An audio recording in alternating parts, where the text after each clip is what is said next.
The finish line. Don't forget it. We are Democrats, and we're ready to lead again. We're coming together on August 17th, all across America. Be there.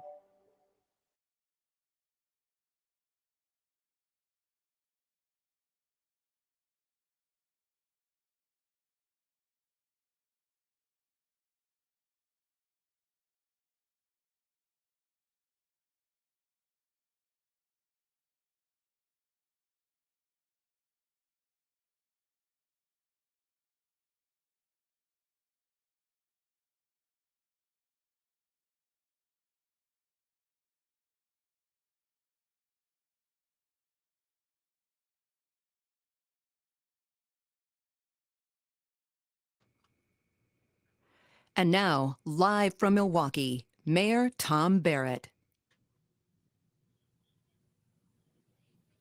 Hi, everybody. I'm Tom Barrett, the proud mayor of Milwaukee. I would love to be welcoming you to my home city right now. The good people of Milwaukee and I were so excited when we learned that our resilient city was chosen to host the 2020 Democratic National Convention. It was the first time a major political party chose Wisconsin to hold its convention. But these are not conventional times. And as a result, as we all know, this is not a conventional convention.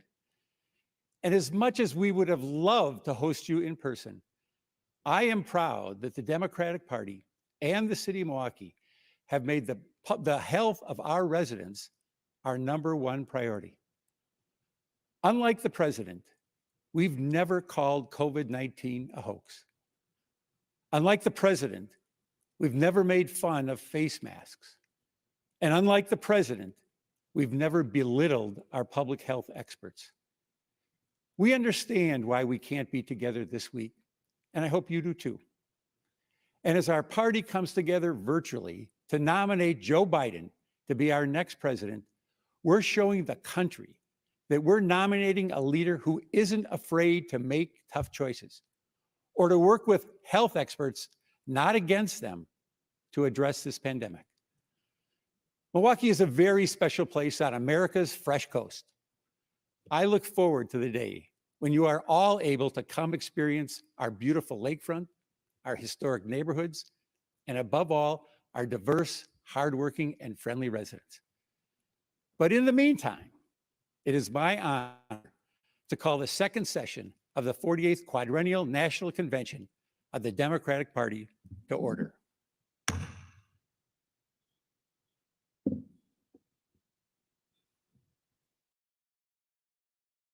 Delegates, we will now hear reports from our 3 convention standing committees.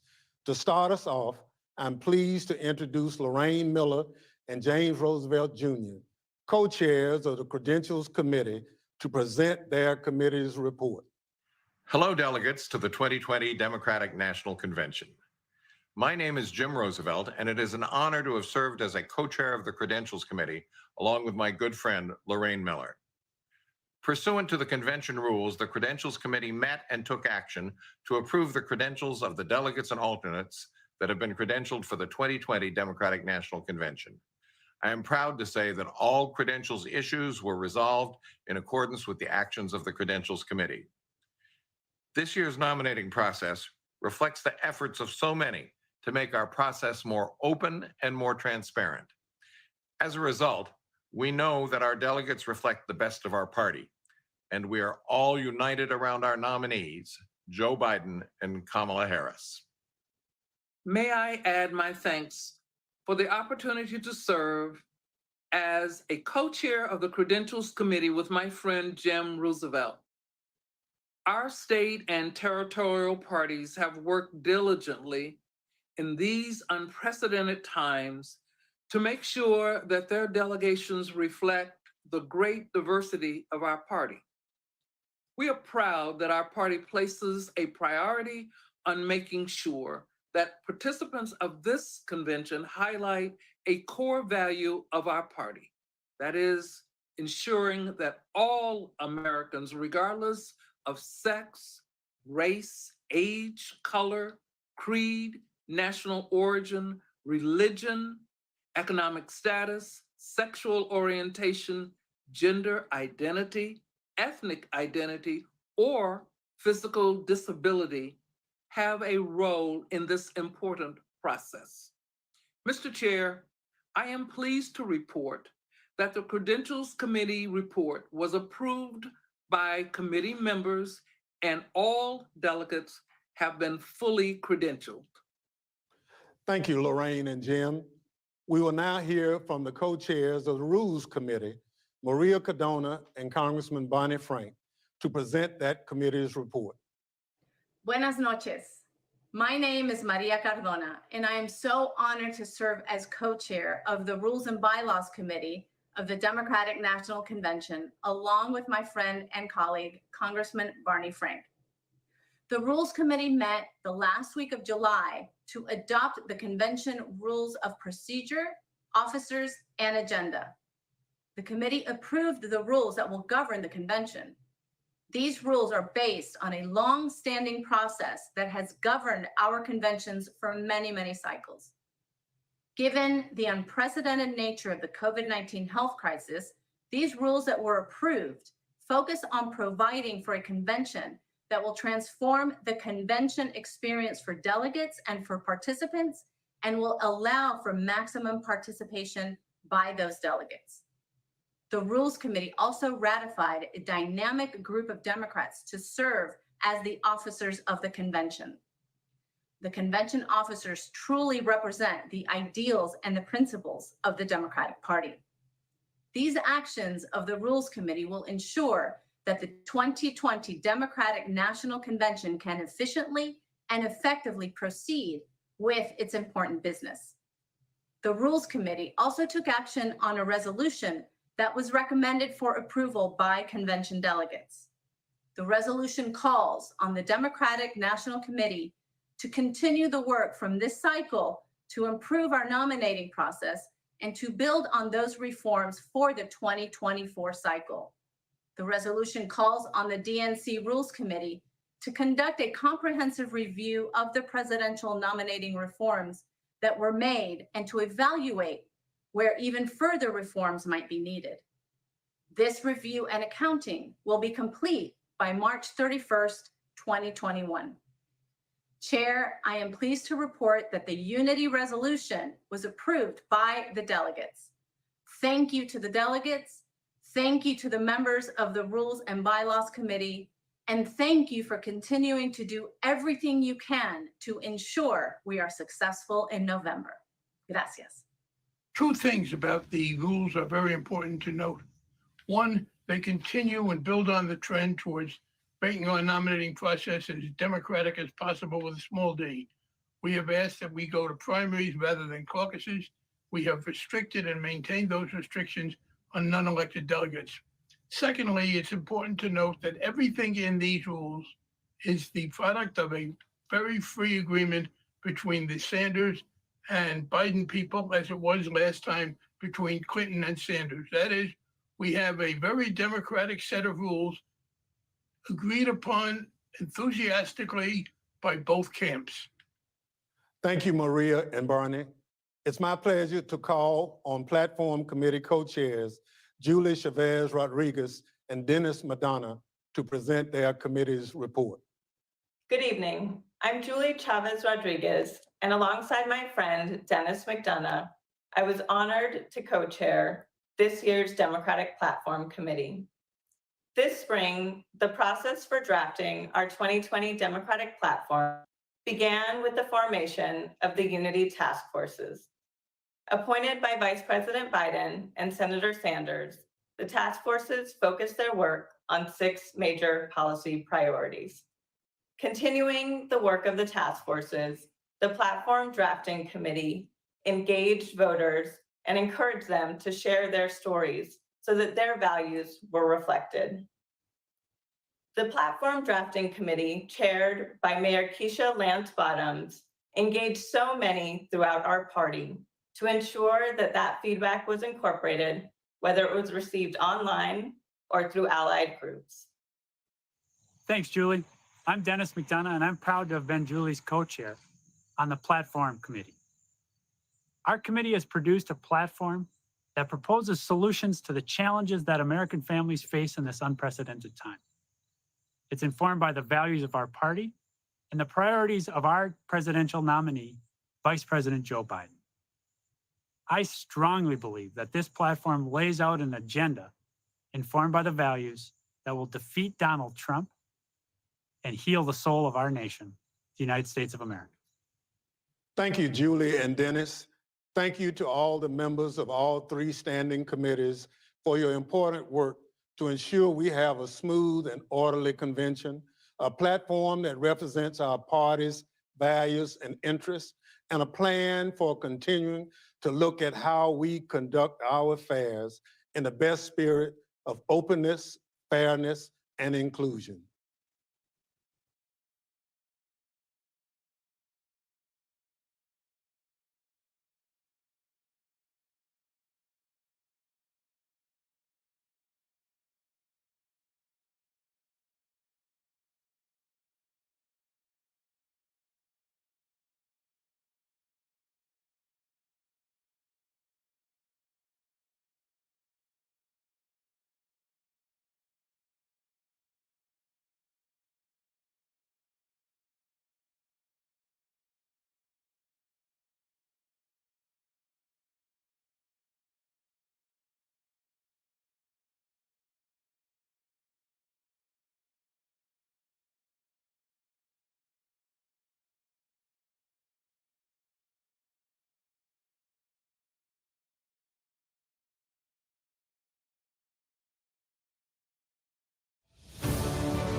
I pledge allegiance to the flag of the United States of America and to the republic for which it stands, one nation, one nation, one nation, one nation, under God, indivisible, with liberty and justice for all.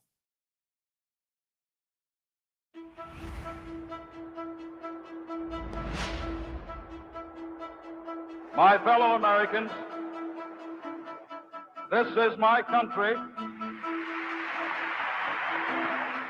Many of us have fought hard for the right to say that. Many are now struggling today from the Harlem to Da Nang so that they may say this with conviction. This is our country. We are a people in a quandary about the present. We are a people in search of our future. We must make the American people hear our tale of two cities. We must convince them that we don't have to settle for two cities, that we can have one city, indivisible, shining for all of its people. If you give us a chance, we can perform. After all, Ginger Rogers did everything that Fred Astaire did. She just did it backwards and in high heels.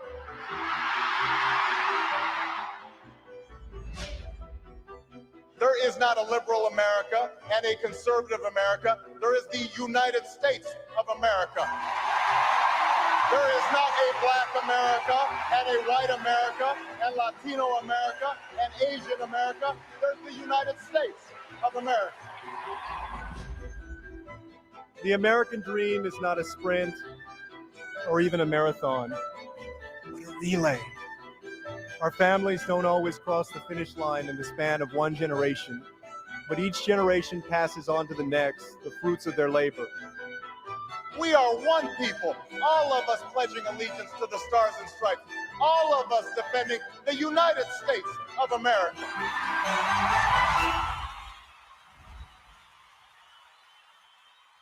Welcome to the second night of the Democratic National Convention. This is a different kind of convention. Look at the camera and smile. And this is a different kind of keynote. is a different kind of keynote. This year, all of us are on stage, and we've got a lot to say. Let's get real. There's a lot riding on this election. When we're facing the biggest economic and health crisis in generations, because our president didn't and still doesn't have a plan. When doctors, nurses, and home healthcare aides in Philadelphia have to risk their own lives to protect others because there's not enough protective equipment. When factory workers in Ohio are faced with dangerous conditions because this administration hasn't given clear guidance on how to protect our people. When teachers in Gwinnett County, Georgia, and across the country are being asked to return to the classroom without a plan to keep them safe, and parents are exhausted juggling full-time work and full-time childcare. And visiting our parents and grandparents through the window of a nursing home, worrying all the time that they'll get sick. When unemployment in North Charleston, South Carolina, a city I represent, has risen nearly fourfold, and evictions are putting families out on the street in the middle of a pandemic. Make no mistake, it didn't have to be this bad. In the early days of the virus, Donald Trump didn't listen to the experts.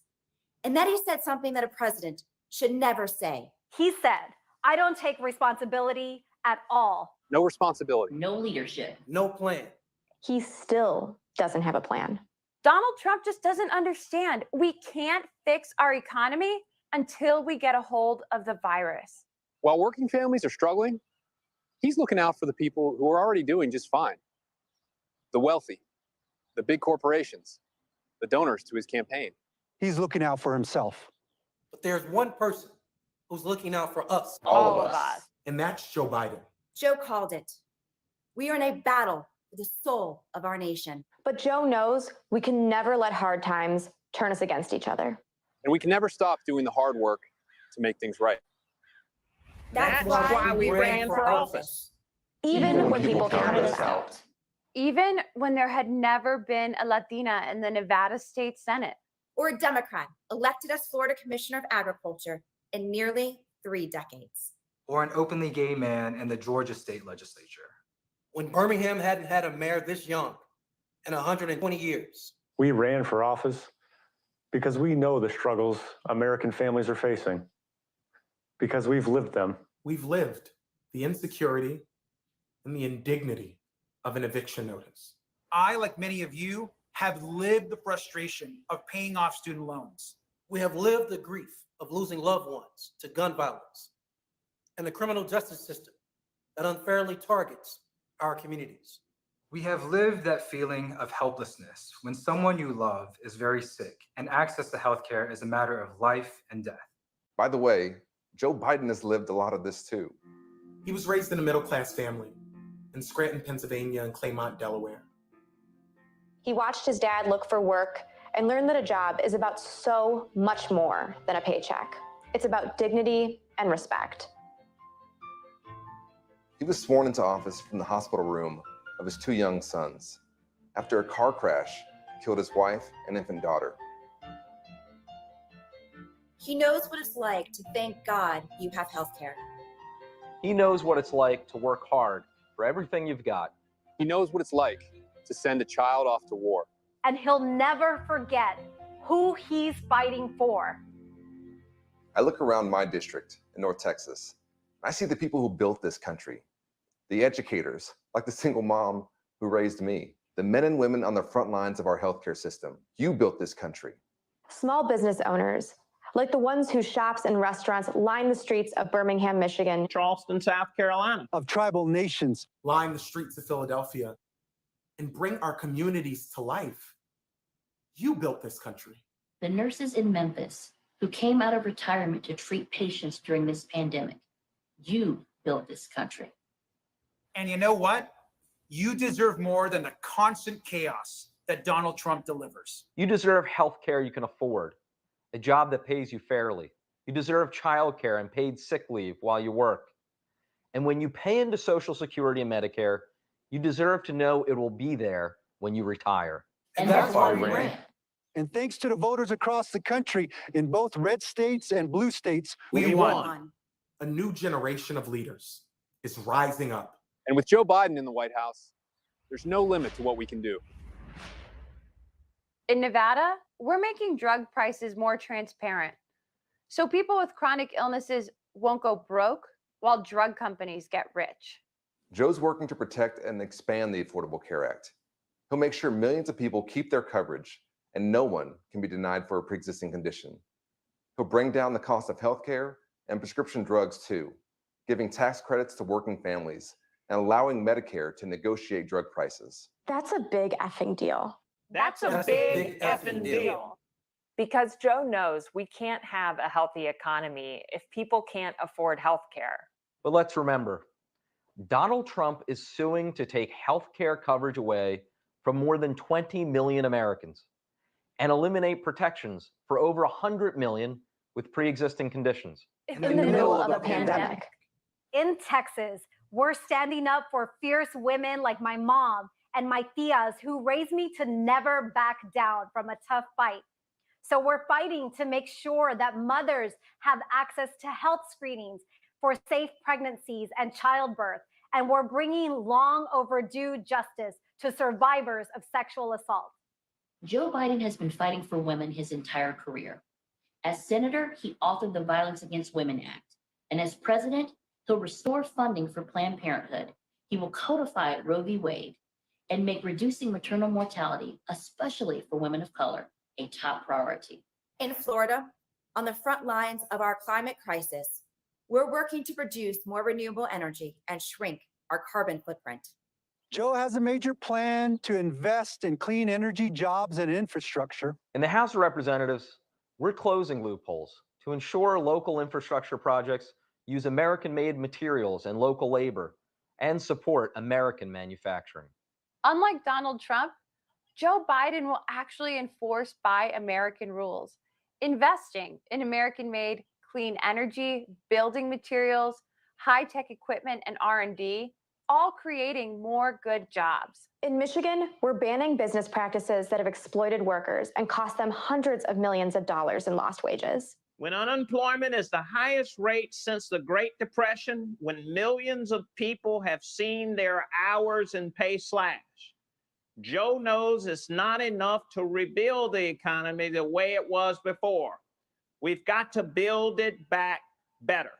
He'll build an economy that rewards work, not wealth, and get rid of the Trump tax cuts that only benefit big corporations and the rich.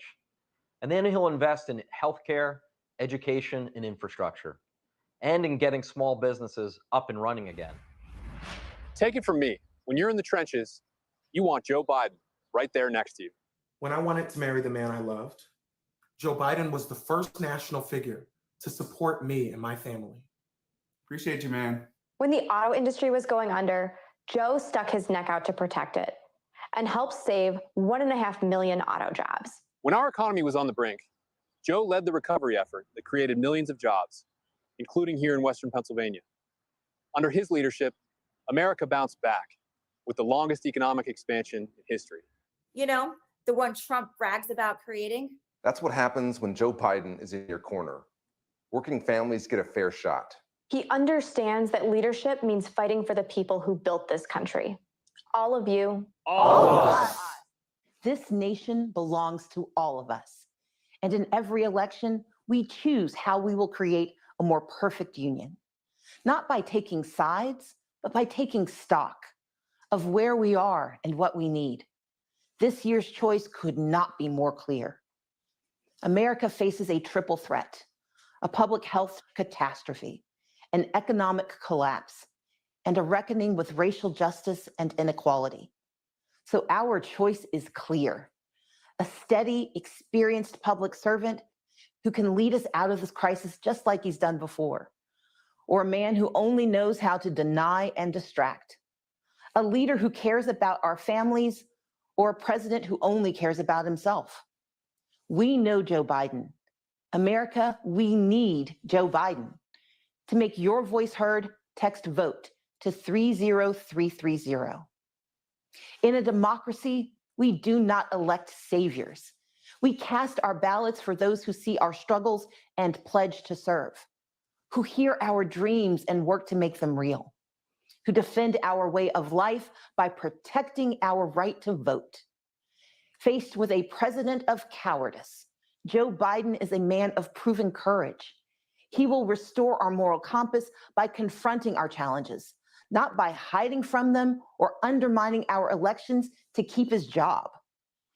In a time of voter suppression at home and authoritarians abroad, Joe Biden will be a champion for free and fair elections, for a public health system that keeps us safe, for an economy that we build back better than before, and for accountability and integrity in our system of justice. We stand with Joe Biden because this isn't just about defeating Donald Trump. We are in this to win for America. So let's get it done.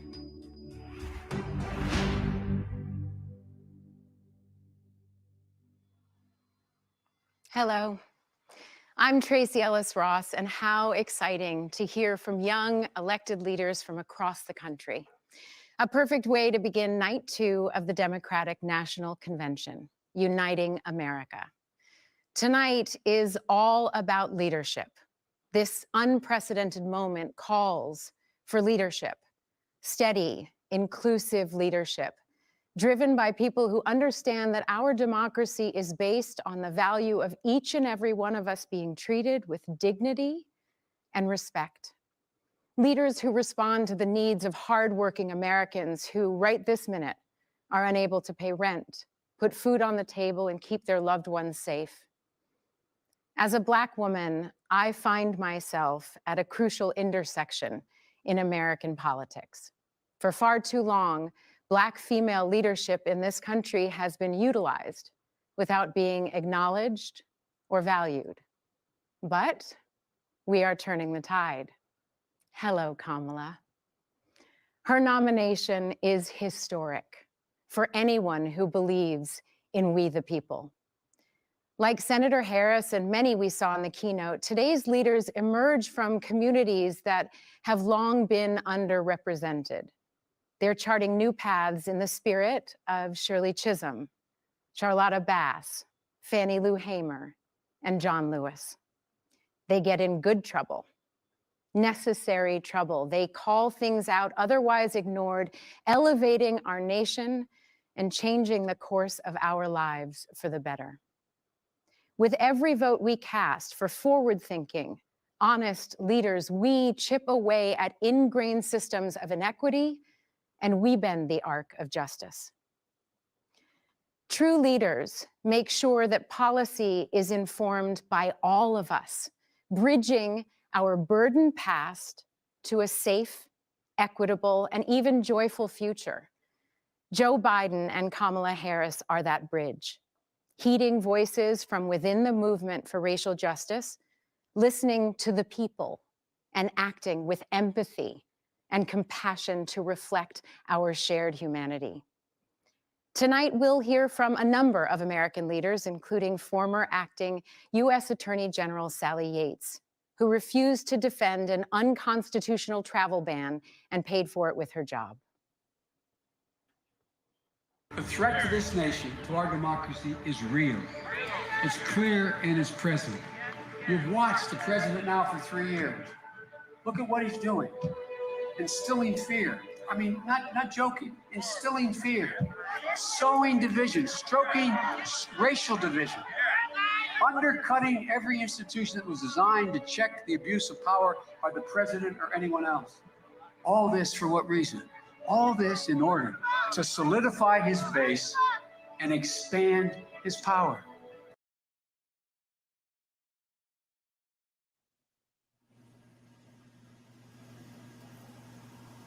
Good evening. I'm Sally Yates. Speaking at a political convention is something I never expected to be doing, but the future of our democracy is at stake. I'm here in my hometown of Atlanta, where as a young lawyer, I joined our nation's Justice Department. For nearly 30 years, through Democratic and Republican administrations, I worked alongside my DOJ colleagues to advance our nation's promise of equal justice. I served as Deputy Attorney General in the Obama-Biden administration and stayed on as Acting Attorney General for the Trump transition. Then, 10 days in, I was fired for refusing to defend President Trump's shameful and unlawful Muslim travel ban. That was the start of his relentless attacks on our democratic institutions and countless dedicated public servants. Like me, these officials didn't swear an oath to a person or a party. Public servants promised to defend our Constitution, uphold our laws, and work on behalf of the American people. But from the moment President Trump took office, he's used his position to benefit himself rather than our country. He's trampled the rule of law, trying to weaponize our Justice Department to attack his enemies and protect his friends. Rather than standing up to Vladimir Putin, he fawns over a dictator who is still trying to interfere in our elections. He's even trying to sabotage our postal service to keep people from being able to vote. His constant attacks on the FBI, the free press, inspectors general, federal judges, they all have one purpose: to remove any check on his abuse of power. Put simply, he treats our country like it's his family business, this time bankrupting our nation's moral authority at home and abroad. But our country doesn't belong to him. It belongs to all of us. Joe Biden embraces that. He has spent his entire life putting our country first. He has never backed down from a challenge or a bully. He summons the best in us and lives by the values that define us as Americans: service, integrity, courage, compassion. There are countless stories of Joe Biden reaching out to someone in their moment of need. Well, this is our country's moment of need. We need a president who respects our laws and the privilege of public service, who reflects our values and cares about our people. We need a president who will restore the soul of America. We need Joe Biden.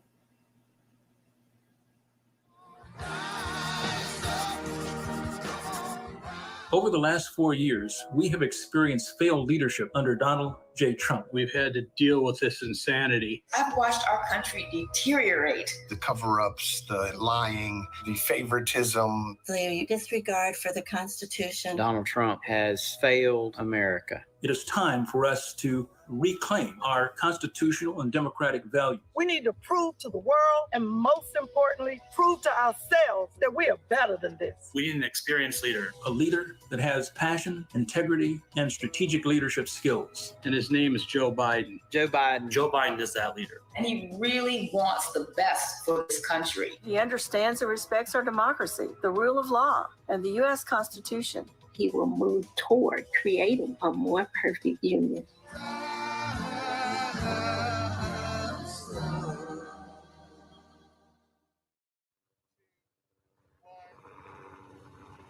Hi. Hi, this is Senator Chuck Schumer, Democratic leader from my hometown, Brooklyn, New York. Behind me is a sight I see out of my window every night, the Statue of Liberty, the same sight that greeted hopeful immigrants like my grandparents, a symbol of freedom and a beacon of hope to the world. Today, Donald Trump has divided our country, diminished our greatness, and demeaned everything that this statue represents. He even hid in a bunker as Americans were tear-gassed and beaten.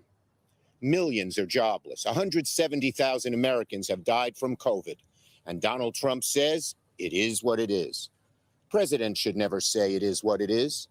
President Lincoln, honoring the great sacrifice at Gettysburg, didn't say it is what it is. President Roosevelt, seeing a third of the nation ill-housed, ill-clad, and ill-nourished, didn't say it is what it is. America, Donald Trump has quit on you. We need a president with dignity, integrity, and the experience to lead us out of this crisis. A man with a steady hand and a big heart who will never, ever quit on America. That man is my friend, Joe Biden. He will be a great president. But if we're going to win this battle for the soul of our nation, Joe can't do it alone. Democrats must take back the Senate. We will stay united, from Sanders and Warren to Manchin and Warner.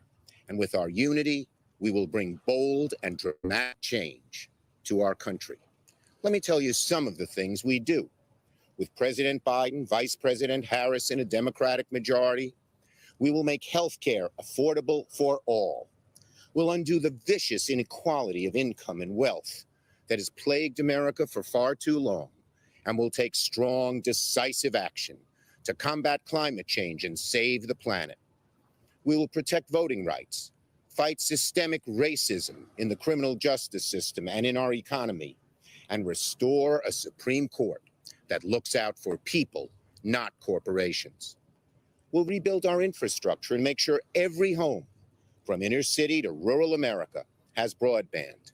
We will save the post office and once and for all defeat COVID-19, this evil disease. And, beckoned by the lady behind us, we will reform our immigration system so that immigrants yearning to breathe free will at last become American citizens. Together, we can reignite the hope once felt by millions of men and women, huddled masses on creaking ships, who glimpsed this mighty woman with her torch, knowing they could build a better life here in America. And out of this long national nightmare, America will finally awaken to a brighter future and a new day. Senator Chuck Schumer reminding us that leadership requires integrity and accountability. Real leaders don't ask what we can do for them, they ask what they can do for us. In a minute, we will hear from two former presidents, and they're going to speak to that. But first, here are Caroline Kennedy and her son, Jack Schlossberg. 60 years ago, in a crowded LA stadium, my father accepted the Democratic nomination for president. He challenged Americans to look to the future and join him on a journey toward a new frontier. It was a call to the young at heart, regardless of age or party. Times have changed, but the themes of my grandfather's speech, courage, unity, and patriotism, are as important today as they were in 1960. And once again, we need a leader who believes America's best days are yet to come. We need Joe Biden. I've admired Joe Biden since I was a Senate intern in 1974. He shared my Uncle Teddy's commitment to civil rights, women's rights, and working families. He was a senator who cared, who led, who inspired. That's why I helped choose him to be Barack Obama's running mate in 2008. When I was U.S. ambassador to Japan, I got to see Vice President Biden in action. He stepped off Air Force Two wearing his aviator glasses and a big smile, radiating American optimism and generosity. I saw a leader who was tough but fair, who commanded the trust and respect of other nations, and who always put America's interests first. Joe Biden's lifetime of public service reflects his unwavering commitment to our highest ideals. In this election, our future is on the ballot. For my generation, it will define the rest of our lives. We need to tackle climate change. We need to end systemic racial injustice. We need to make healthcare available for everybody, and we need to rebuild an economy that helps working families. We can do this.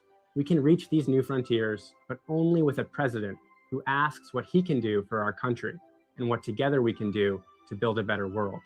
It's up to us. Let's get it done. Let's elect Joe Biden, the next president of the United States. It's a great pleasure for Jimmy and me to join you in celebrating our next president of the United States, Joe Biden. We've known and admired Joe and Jill for many years, and most recently, I've worked with him on tackling the demands faced by the more than 53 million unpaid caregivers in our country who are juggling work and other family responsibilities and putting their own physical and mental health and well-being at risk. Joe knows well, too well, the sorrows and struggles of being a family caregiver. From Joe's time as a young widower, thrust into single parenthood with a demanding job, to he and Jill caring for their own parents and their son Bo at the end of their lives. He knows caregiving is hard, even on the good days. Jill and I also know the challenges of caregiving for those who served in the military and returned with visible and invisible wounds. And we know those caregivers need a leader in the White House. Jimmy and I are voting for Joe because he recognizes the challenges facing our families and has the heart and the talent to make life better for all Americans. When I ran for president in 1976, Joe Biden was my first and most effective supporter in the Senate. For decades, he has been my loyal and dedicated friend.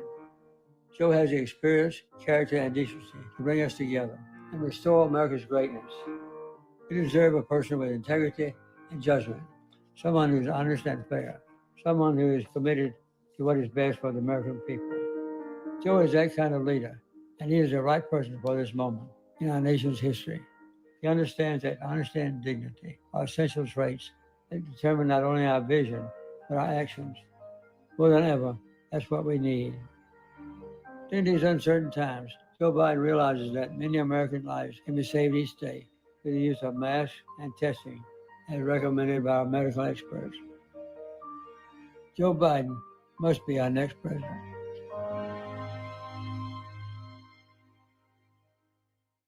Good evening. A presidential election is the world's most important job interview. At the end, we hire a leader to help us solve problems, create opportunities, and give our kids better tomorrows. That's a tall order this year, with the COVID-19 outbreak on a path to killing 200,000 people and destroying millions of jobs and small businesses. How did Donald Trump respond? At first, he said the virus was under control and would soon disappear. When it didn't, he was on TV every day bragging on what a great job he was doing, while our scientists waited to give us vital information. When he didn't like the expert advice he was given, he ignored it. Only when COVID exploded in even more states did he encourage people to wear masks. By then, many more were dying. When asked about the surge in deaths, he shrugged and said, "It is what it is." But did it have to be this way? No. COVID hit us much harder than it had to. We have just 4% of the world's population, but 25% of the world's COVID cases. Our unemployment rate is more than twice as high as South Korea's, 2.5 times the United Kingdom's, more than 3 times Japan's. Donald Trump says we're leading the world. Well, we are the only major industrial economy to have its unemployment rate tripled. At a time like this, the Oval Office should be a command center. Instead, it's a storm center. There's only chaos. Just one thing never changes: his determination to deny responsibility and shift the blame. The buck never stops there. Now you have to decide whether to renew his contract or hire someone else. If you want a president who defines the job as spending hours a day watching TV and zapping people on social media, he's your man. Denying, distracting, and demeaning works great if you're trying to entertain or inflame. But in a real crisis, it collapses like a house of cards. COVID just doesn't respond to any of that. To beat it, you've got to actually go to work and deal with the facts. Our party is united in offering you a very different choice: a go-to-work president, a down-to-earth, get-the-job-done guy, a man with a mission to take responsibility, not shift the blame, concentrate, not distract, unite, not divide. Our choice is Joe Biden. Joe helped bring us back from a recession before, and he can do it again. In 2009, Barack Obama and Joe Biden started with the worst economy since the Great Depression. And when they were done, they delivered more than 6 straight years of job growth. What did Joe do? He accepted responsibility for implementing the Recovery Act. His work created a lot of new jobs and started many new companies in communities across our country. Now Joe's committed to building America back again. How?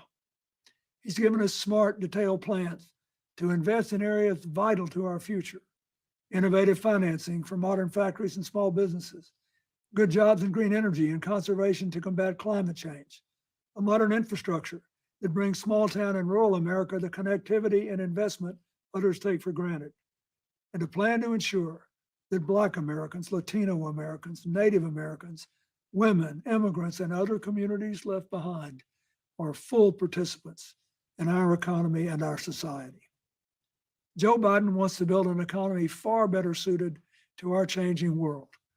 Better for young people, better for families working and raising their kids, better for people who lost jobs and need new ones, better for farmers tired of being collateral damage in trade wars, better for workers caring for the sick, elderly, and people with disabilities, better because of a living wage and access to affordable higher education and healthcare, including prescription drugs, and to childcare, a secure retirement, and for the first time, paid family and medical leave.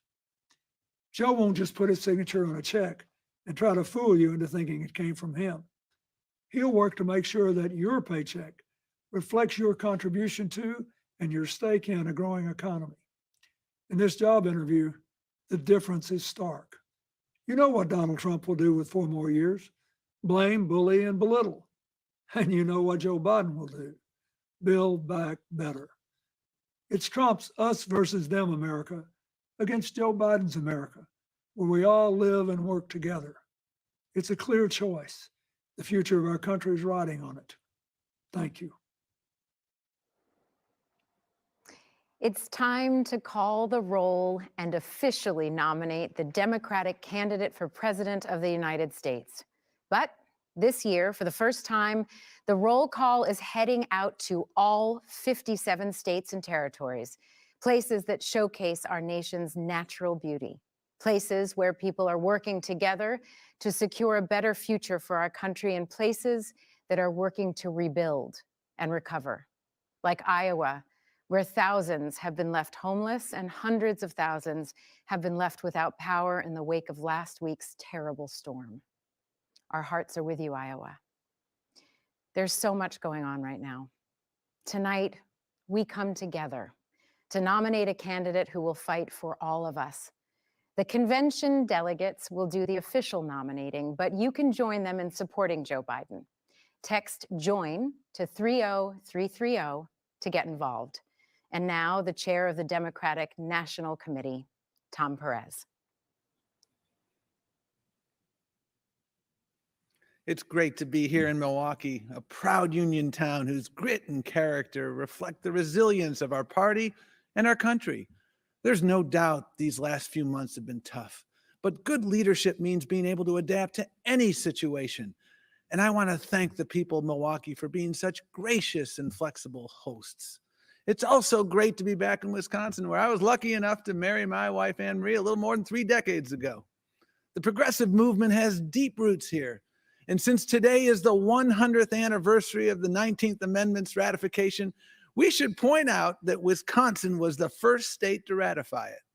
What's more, in its one-word motto, forward, Wisconsin captures something so important about America. The way that no matter what challenges today brings, we always believe a better future is possible. That's what my parents believed when they emigrated to this country nearly a century ago, fleeing the iron fist of a brutal dictator in the Dominican Republic. This nation welcomed them with compassion, and they quickly learned that their hope of building a better life through hard work was shared by generations of Americans. Indeed, every American story is a story about that hope, that sense of possibility. It's what unites us, defines us, and it's what sustains us now. We will work to meet our extraordinary challenges because progress is made by the hopeful, not the cynical. And we will do that work together because movements are built by the many, not the few. And as you watch tonight's decidedly unconventional roll call and reflect on the diversity of our nation, remember, you too are part of the American story. And no matter where you come from or where you're watching from tonight, you have a place in Joe Biden's Democratic Party. Delegates and distinguished guests, under our procedural rules, 2 Democratic candidates submitted nominating documents to our convention secretary for the office of President of the United States, Senator Bernie Sanders and Vice President Joe Biden. As such, Each candidate has provided names of individuals who will make nominating and seconding speeches on their behalf. We will begin with nominating and seconding speeches for Senator Sanders. Speaking on his behalf will be two progressive champions, Bob King and Representative Alexandria Ocasio-Cortez. I'm Bob King. As a proud union member and former president of a great American union, the UAW, I am honored to nominate Bernie Sanders for president. For decades, Bernie has led the fight for working families, fighting for workers' rights to organize unions and collectively bargain. In a time of enormous inequality, he understands that we must confront large corporations which have far too much control over our economy and our politics. Bernie believes healthcare is a human right and should not be contingent on a job. He knows we can rebuild our crumbling infrastructure by creating millions of good-paying union jobs while combating climate change. Bernie's moral clarity has emboldened the Democratic Party's fight for justice. The grassroots energy of his supporters has cemented important advances in our platform. Bernie will continue to lead a movement that helps defeat Trump and delivers transformational change. I'm excited to place into nomination the name of a great champion of the working class, Senator Bernie Sanders. Good evening, bienvenidos, and thank you to everyone here today endeavoring towards a better, more just future for our country and our world. In fidelity and gratitude to a mass people's movement working to establish 21st century social, economic, and human rights, including guaranteed healthcare, higher education, living wages, and labor rights for all people in the United States. A movement striving to recognize and repair the wounds of racial injustice, colonization, misogyny, and homophobia, and to propose and build reimagined systems of immigration and foreign policy that turn away from the violence and xenophobia of our past. A movement that realizes the unsustainable brutality of an economy that rewards explosive inequalities of wealth for the few at the expense of long-term stability for the many, and who organized a historic grassroots campaign to reclaim our democracy. In a time when millions of people in the United States are looking for deep, systemic solutions to our crises of mass evictions, unemployment, and lack of healthcare, en el espíritu del pueblo and out of a love for all people, I hereby second the nomination of Senator Bernard Sanders of Vermont for President of the United States of America. Thank you, Mr. King and Representative Ocasio-Cortez. We now turn to nominating and seconding speeches for Vice President Biden. In a moment, we'll hear from Senator Chris Coons, who holds the Delaware Senate seat once held by the Vice President, and Representative Lisa Blunt Rochester, my colleague in the House. But first, we'll hear from Jacqueline Asby, a working American who met Joe Biden in a most unexpected place, the elevator where she worked. I take powerful people up on my elevator all the time. When they get off, they go to their important meetings. Me, I just head back to the lobby. But in the short time I spent with Joe Biden, I could tell he really saw me, that he actually cared, that my life meant something to him. And I knew, even when he went into his important meeting, he'd take my story in there with him. That's because Joe Biden has room in his heart for more than just himself. We've been through a lot, and we have tough days ahead. But nominating someone like that to be in the White House is a good place to start. That's why I nominate my friend, Joe Biden, as the next president of the United States. I'm Senator Chris Coons from Delaware, a small state where people expect to see their senators and even sometimes their vice president at the supermarket, at a church festival, out in their community. Joe fights for us because he knows our struggles and hopes. He knows the pain of loss and the worries of working parents. and he's always brought that same personal concern he showed for Jacqueline to getting things done as our senator and then as President Obama's vice president. Joe's tackled gun violence and climate change. He stood up to dictators and supported our troops. He led the recovery effort after the last recession and delivered on a promise to make our healthcare system fairer and stronger. Through it all, Joe Biden's never forgotten where he's from. He's been sustained by his faith and his family through the toughest of times, and he has the heart and the compassion for this moment. For all of these reasons and more, it's my honor to second the nomination of my good friend, Joe Biden, to be the next president of these United States. I'm Congresswoman Lisa Blunt Rochester. In some history class in the future, children are learning about this moment. They're learning about our pain, our grief, our worry. But they're also learning about a man named Joe Biden, about how he restored decency to our government and integrity to our democracy. They're learning about how we conquered a pandemic, stood united for racial justice, and built our economy back better than before. They're learning about how his leadership gave their generation a fighting chance. They're learning about us too, about the resolve and the unity we showed against the forces of hatred and division, about the work we will do over the next 11 weeks, and about the night when, despite our distance, we came together to nominate Joe Biden for President of the United States, a nomination I'm honored to second. Thank you all. Pursuant to our convention rules, we'll now proceed to a roll call by states on the selection of our party's candidate for the President of the United States. Secretary Ray.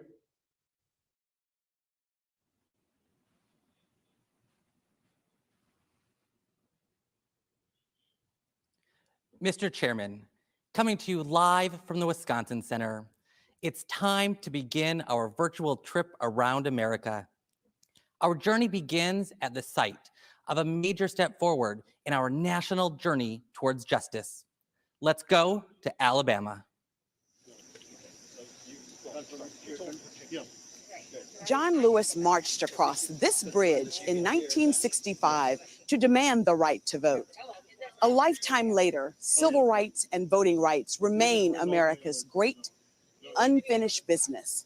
But those who walked this path before us showed us the way forward.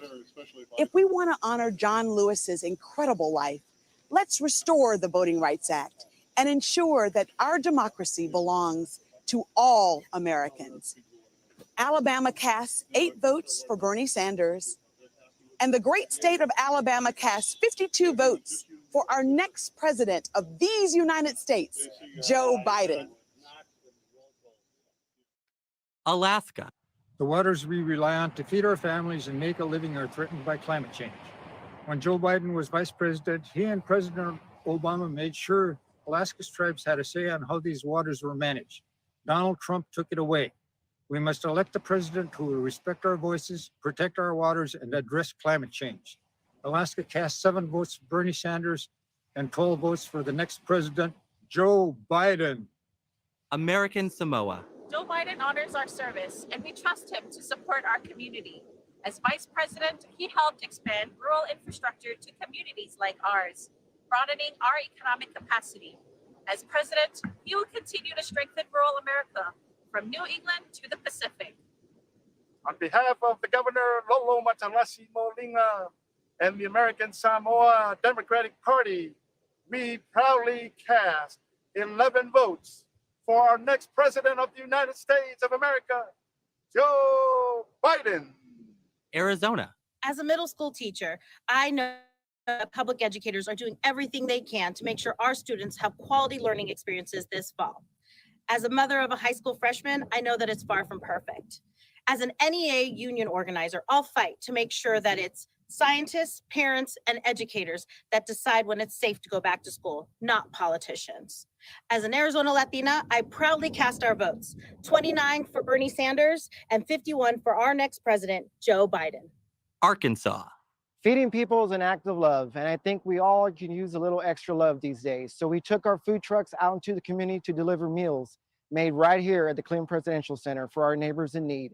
Even when our leaders let us down, America kept looking out for each other. Arkansas cast 9 votes for Bernie Sanders and 27 votes for our next president, Joe Biden. California. Climate change is not a hoax. It's real, and communities of color have been bearing the brunt of this reality for generations. Joe Biden's plan to crack down on polluters to protect our air and water is about environmental justice and economic justice. He'll prioritize equity and bring new clean energy jobs to Black and brown neighborhoods because that is how we build back better. California, home to our next Vice President, Kamala Harris, cast 231 votes for Bernie Sanders and 263 votes for our next president, Joe Biden. Colorado. Han and I grew up in poverty as immigrants, but we've been able to make a decent living. We're extremely lucky. But now we have 3 family members that tested positive for COVID, and it just doesn't feel safe to put Evan and Emma back to school. This is certainly going to be hard on them and on us, but millions of working families will have it much harder. I know Joe Biden cares about these struggles, and that's why I trust him to fight for us. With 1 abstention, Colorado will cast 36 votes for Bernie Sanders and 42 for our next president, Joe Biden. Connecticut. Firefighters are proud to put our lives on the line every day to protect our neighbors. It's a badge of courage. But while we are protecting your family, we need a president who is committed to protecting ours, and that's Joe Biden. He has the courage we respect and the commitment to working Americans we need now. On behalf of our governor, Ned Lamont, I am honored to cast Connecticut's 75 votes for our next president, Joe Biden. Delaware. Delaware passes. Delaware passes. Democrats abroad. We represent the millions of Americans who live outside the United States and vote back home. Americans abroad can make a difference in the states that will decide this year's elections. We need your help to elect a president who will restore our standing around the world. Go to votefromabroad.org to learn more. Democrats Abroad is proud to cast 10 votes for Bernie Sanders and 7 votes for our next president, Joe Biden. District of Columbia. Welcome to my hometown and the best city in the world. Washington, D.C. is 706,000 residents strong. We raise families, pay taxes, and serve the United States military, just like every American in the 50 states. The House of Representatives just passed an historic piece of legislation to make Washington, D.C. the 51st state. From Black Lives Matter Plaza, the District of Columbia proudly cast 1 vote for Bernie Sanders and 43 votes for the next president of the United States, Joe Biden. Florida. When my daughter was murdered in Parkland, Joe Biden called to share in our family's grief. I quickly learned about his decency and his civility, but I also learned about his toughness and how he's beaten the NRA. Together with the other victims of gun violence and our nation's youth, Joe Biden and Kamala Harris will take on the NRA again and win. Let's win back our freedom to live without fear. Florida cast 57 votes for Bernie Sanders and 192 votes for our next president, Joe Biden.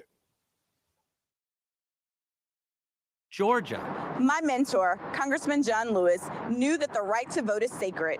Georgians know that our ability to vote is under attack. Long lines, voter suppression. Donald Trump is even trying to slow down the mail and force us to risk our lives to cast a ballot.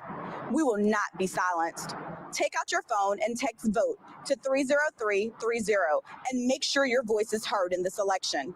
From the cradle of the civil rights movement and in the spirit of good trouble, Georgia cast our 117 votes for our next president, Joe Biden.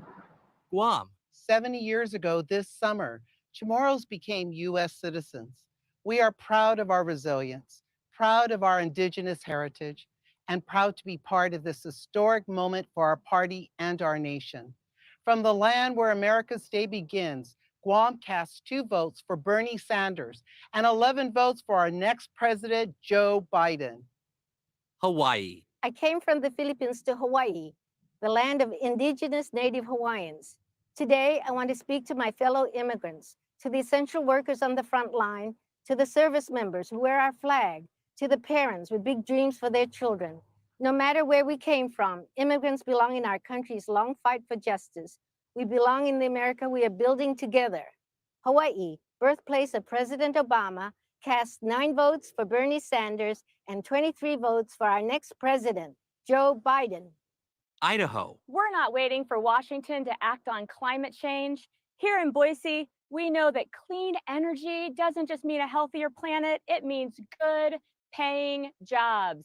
Imagine what we could do with a president that listens to science and leads with courage. Idaho cast 9 votes for Bernie Sanders and 16 for our next president, Joe Biden. Illinois. Discrimination has denied too many Black Americans the chance to own a home and build wealth. Joe Biden has a plan to end racist lending practices and help more people of color achieve the American dream of owning a home. This isn't just about racial justice. It's about stronger communities and more economic security for working families. Illinois cast 59 votes for Bernie Sanders and 122 votes for our next president, Joe Biden. Indiana. Here in South Bend, we once feared that our best days were behind us. But then we reimagined our economy with new jobs and even new industries. The Hoosier State is ready to lead America's recovery with our diverse communities, our talented workers, and our best in the world agriculture. Joe Biden's plan gives us a blueprint to revitalize industrial cities and rural areas alike. Indiana casts 2 votes for my friend Bernie Sanders and 86 votes for the next president, Joe Biden.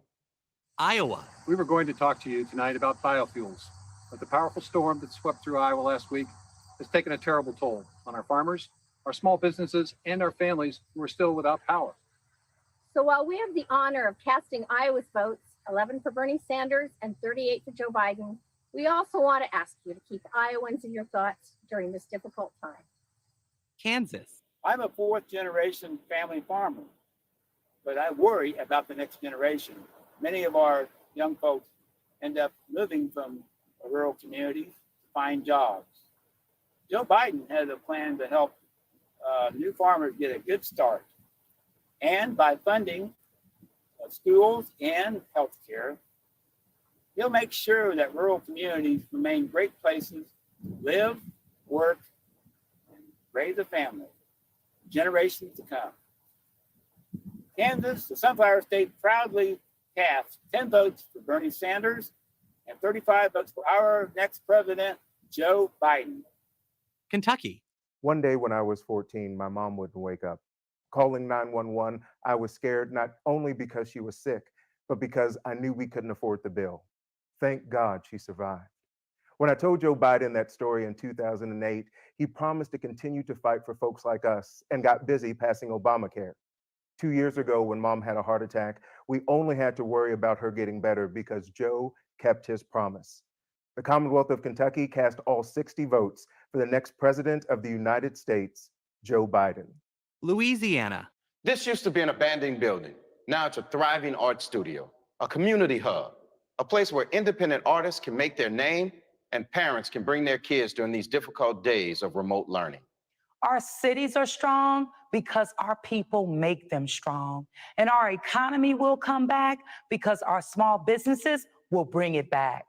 Louisiana cast all 60 of our votes for my friend and the next president, Joe Biden. Maine. My American dream, I'm living it. A 25-acre organic farm on the lake, a roadside farm stand, and a bed and breakfast. My husband and I aren't corporate tycoons. We just want to make an honest living and feed our community. Small businesses like ours are the backbone of rural economies across America. Joe Biden has a plan to help more Americans, especially people of color, start their own businesses.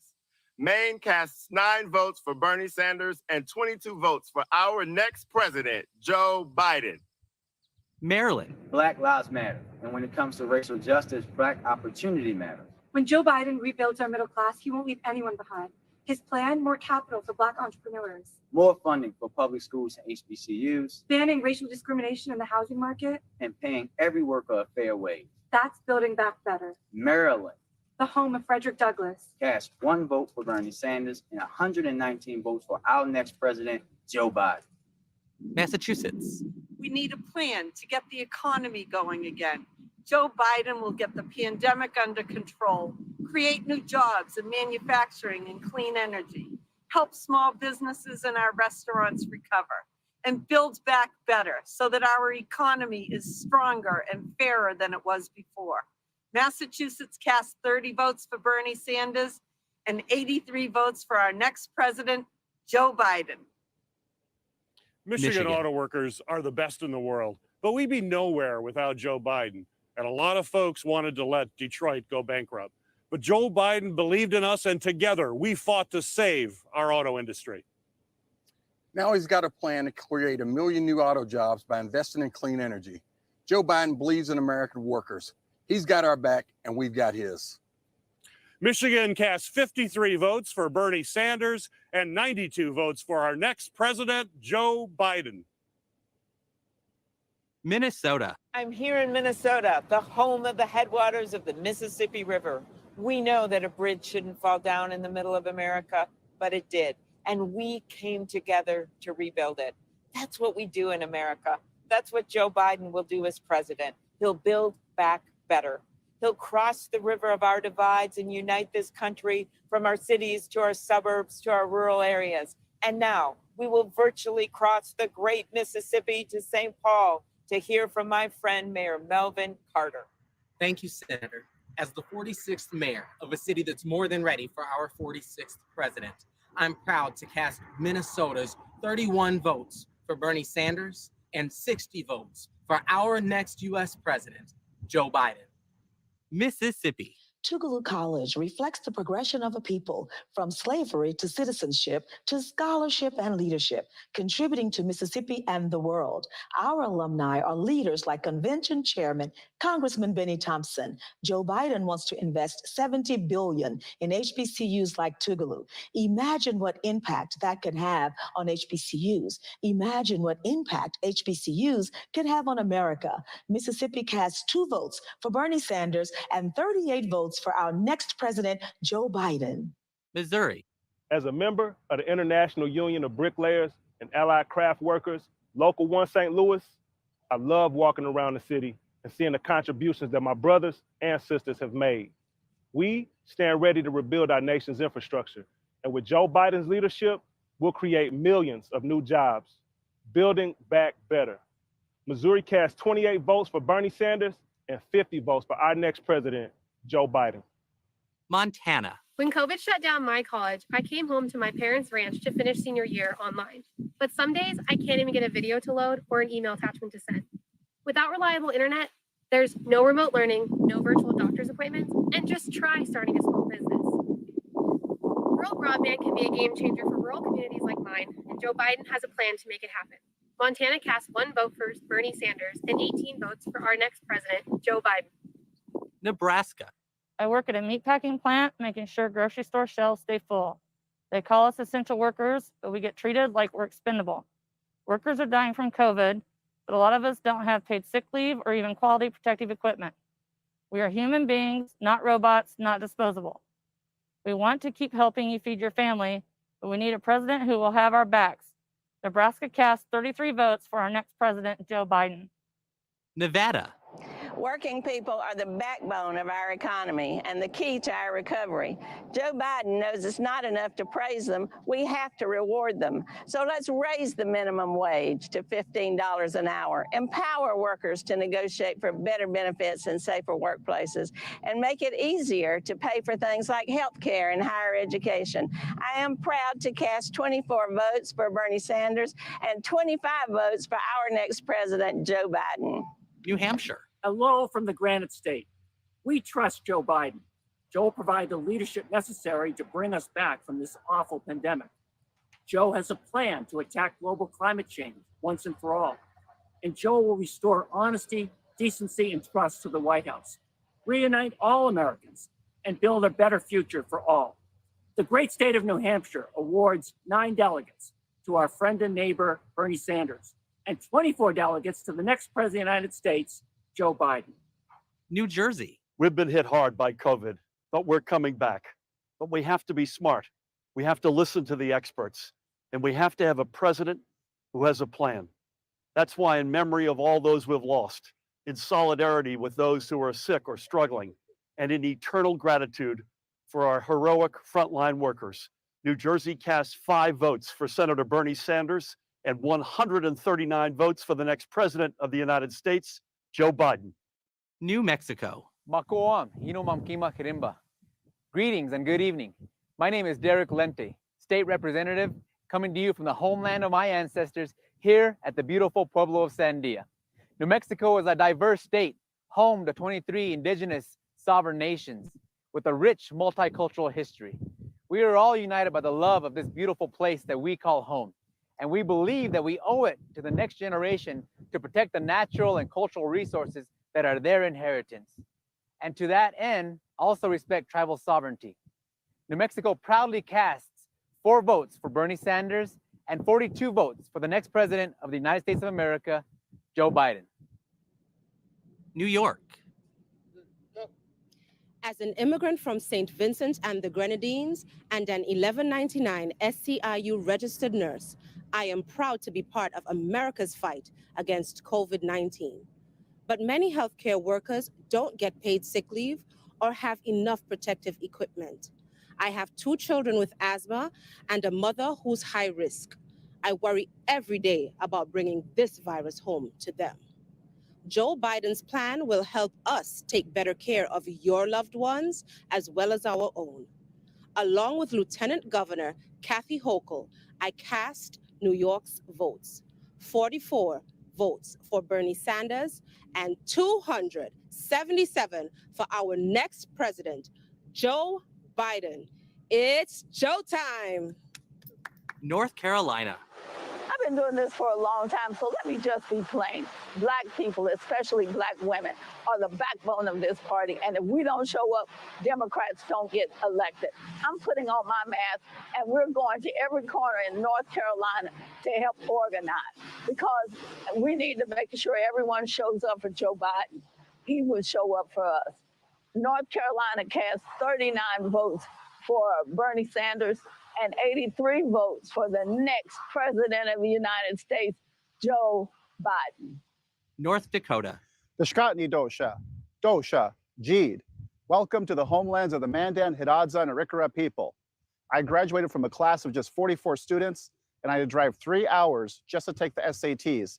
But growing up, I knew that college was a ladder that could take you anywhere. Joe Biden knows that everyone deserves a chance to climb that ladder. So as a proud tribal member, as a Mexican American, and as a Harvard graduate, I am proud to cast North Dakota's votes. 10 for Bernie Sanders and 8 for our next president, Joe Biden. Northern Mariana Islands.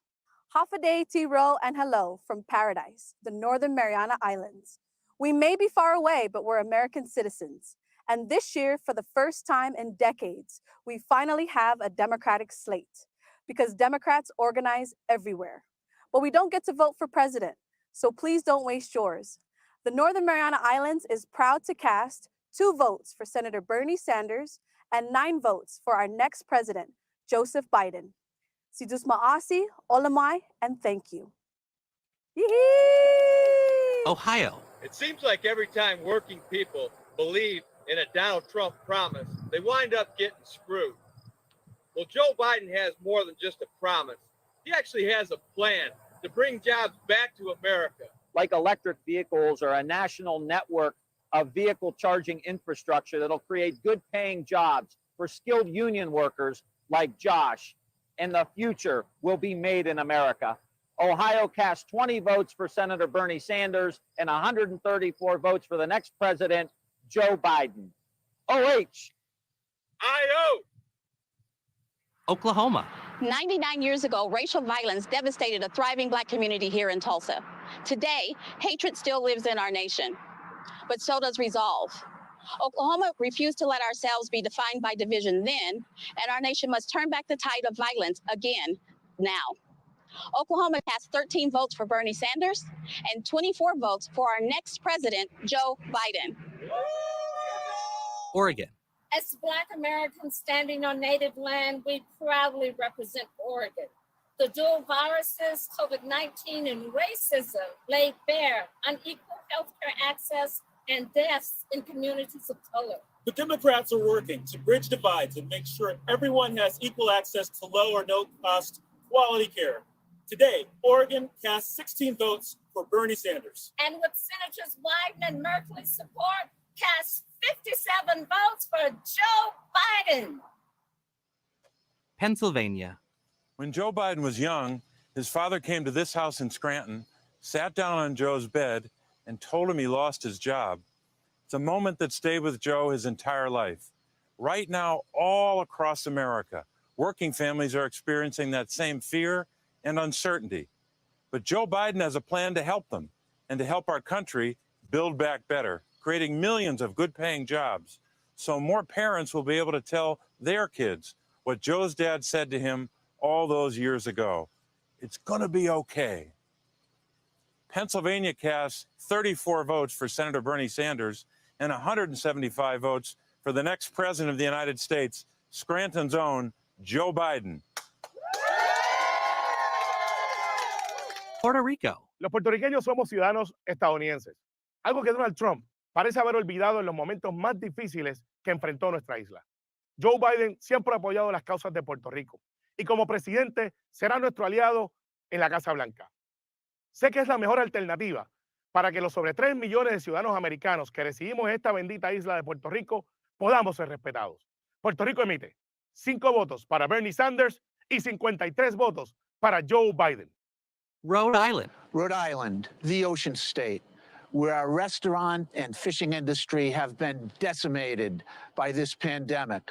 Lucky to have a governor, Gina Raimondo, whose program lets our fishermen sell their catches directly to the public, and our state appetizer, calamari, is available in all 50 states. The calamari comeback state of Rhode Island casts 1 vote for Bernie Sanders and 34 votes for the next president, Joe Biden. South Carolina. Mr. Chairman, I am Jamie Harrison, candidate for the United States Senate, speaking from the campus of South Carolina State University, the alma mater of Majority Whip Jim Clyburn and the late Dr. Emily England Clyburn, for whom its honors college is named. This proud HBCU has contributed 22 general officers to our armed services. And tonight, I proudly cast South Carolina's 64 votes as follows: 15 for Bernie Sanders and 49 for our next president of the United States, Joe Biden. South Dakota. Midakiapi, relatives. As a first American and citizen of the Standing Rock Sioux tribe, I welcome you to the Pahasapa, the Black Hills, the site of my creation story and home to the Ocheti Shakowi, the great Sioux nation. We often say, Midakuye Yoyasi, we are all related. Our next president must lead by this philosophy for the betterment of our next 7 generations. We cast 3 votes for Senator Bernie Sanders and 17 votes for our next president, Joe Biden. Tennessee. 100 years ago tonight, suffragists based here at the Hermitage Hotel in Nashville cheered as Tennessee became the 36th and deciding state to ratify the 19th Amendment, granting women the right to vote. This year, I'm casting my very first presidential vote for Joe Biden. Women will decide this election and will replace Donald Trump with a president who respects us. Tennessee cast 23 votes for Bernie Sanders and 50 votes for our next president of the United States, Mr. Joseph R. Biden! Texas.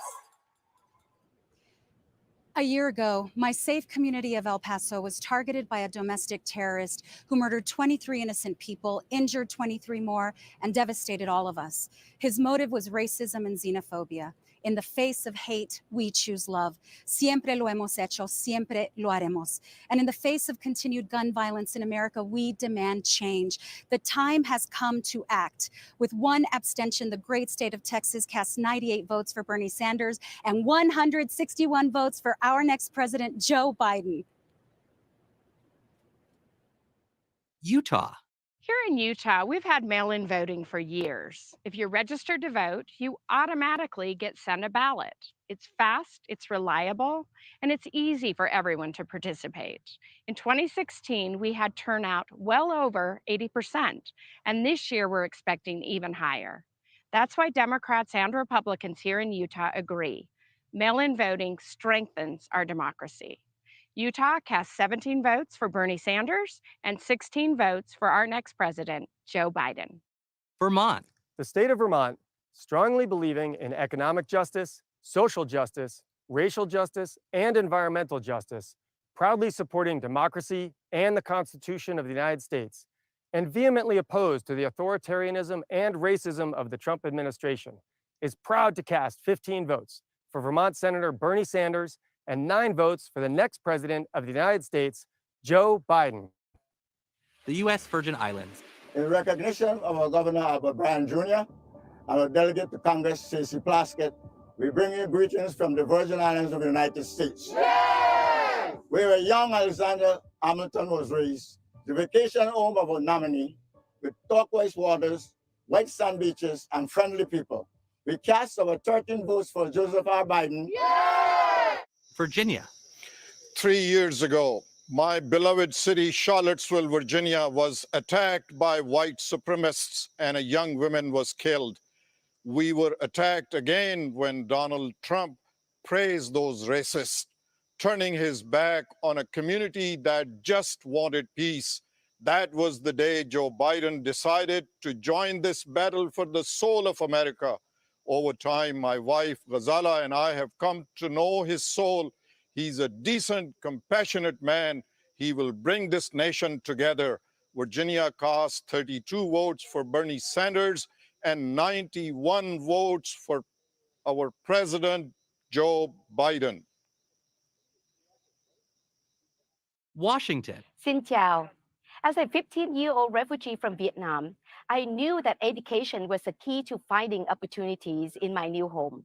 When having children of my own, I became an advocate to improve the public education system that gave me a chance to contribute to our America.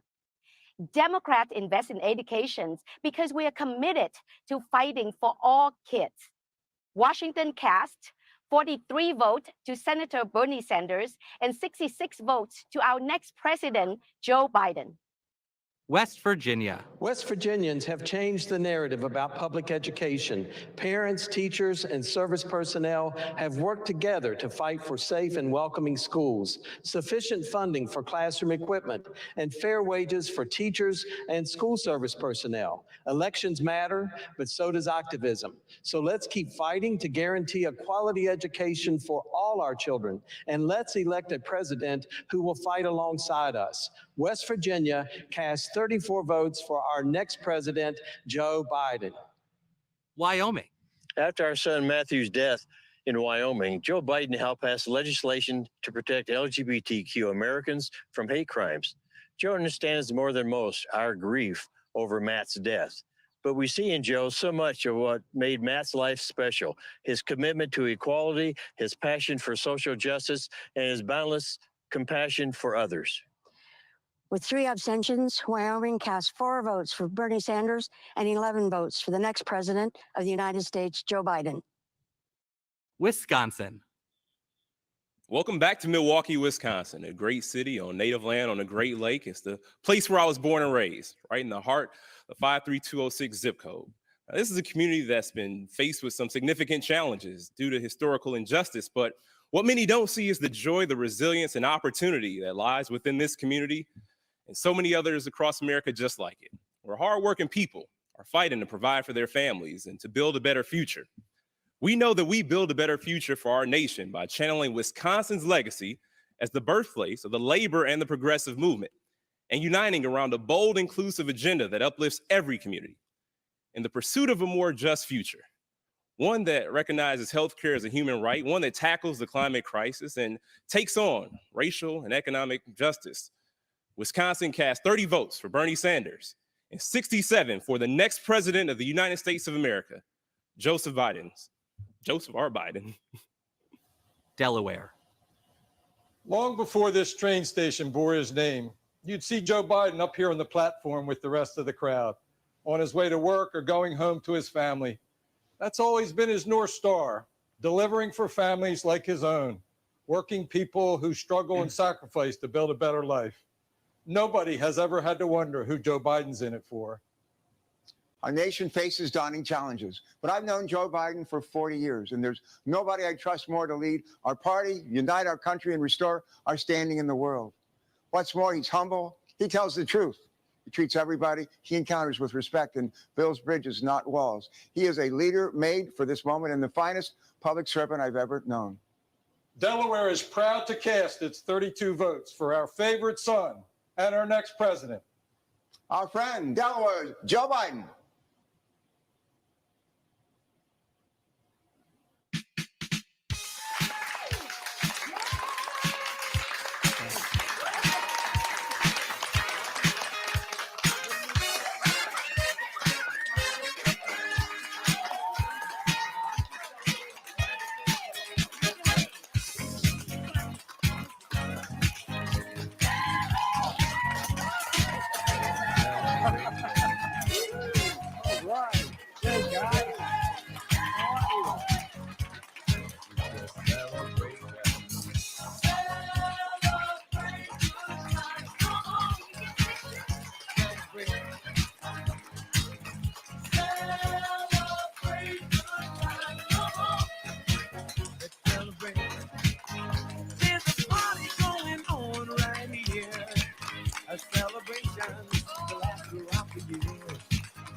Thank you to all our delegations.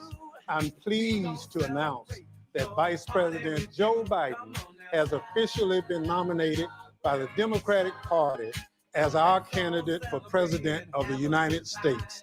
Vice President Biden is hereby invited to deliver an acceptance speech. Well, thank you very, very much. From the bottom of my heart, thank you all. It means the world to me and my family, and I'll see you on Thursday. Thank you, thank you, thank you.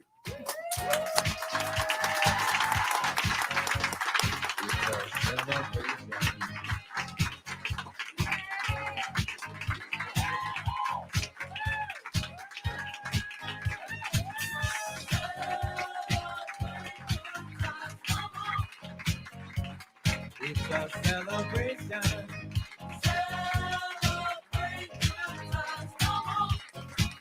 Let's celebrate. There's a party going on right here. A dedication to last throughout the year. Come on. That was so sweet with the grandkids. Yay! And now we have an official nominee. On to the next step, electing Joe Biden and Kamala Harris in November. Make sure you have a plan to vote. Text VOTE to 30330 to find out how. Now we're going to talk about a topic that touches all of our lives, healthcare. The Affordable Care Act was game-changing. This pandemic has revealed just how important it is to protect and improve it. Increasing access to healthcare and bringing down its costs have always been a priority for Joe Biden, because for Joe and for all of us, healthcare is personal. It's the toughest battles that call for the steadiest leadership. Again and again, they were told to give up on affordable health care. They knew it would cost them politically. The Republicans say this will prove to be unpopular. The bill is a legislative train wreck. But not nearly as much as it would cost the American people if they did nothing. We are not going to slow up on providing affordable health care for Americans. Health care is a natural American right. Giving up on the Affordable Care Act would have meant leaving 20 million without coverage out in the cold. But Joe Biden wasn't about to give up because he knew what it was like to stand in their shoes. He was sworn into the Senate next to a hospital bed. His wife and daughter had been killed in a car crash. And lying in that bed were his two sons. 40 years later, one of those little boys, his son, Bo, was diagnosed with cancer and given only months to live. It's hard to imagine a greater grief than losing your child. But Joe always knew that his family was one of the lucky ones. After that accident, his son got 40 more years of life, all because he had health care. Without objection, the motion to reconsider is laid on the table. Now, it's unthinkable that Donald Trump is trying to take that health care away. In the middle of a pandemic, he's still trying to get rid of the Affordable Care Act. This fight is personal for Joe, as personal as it gets. So when Joe says he has a plan to strengthen the Affordable Care Act, protect those with pre-existing conditions, and expand access to every American, he's thinking about how having health care saved his boys. When his plan talks about lowering drug prices and making care more affordable, he's thinking about Bo, who spent his final days in comfort because he was insured. Joe Biden knows what affordable health care means to American families because of what it's meant to his.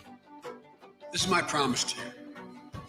When I'm president, I will take care of your health care coverage and your family the same way I would my own. For that's what the presidency is, the duty to care for all of us, not just those who vote for us, but all of us. This job is not about me, it's about you, it's about us.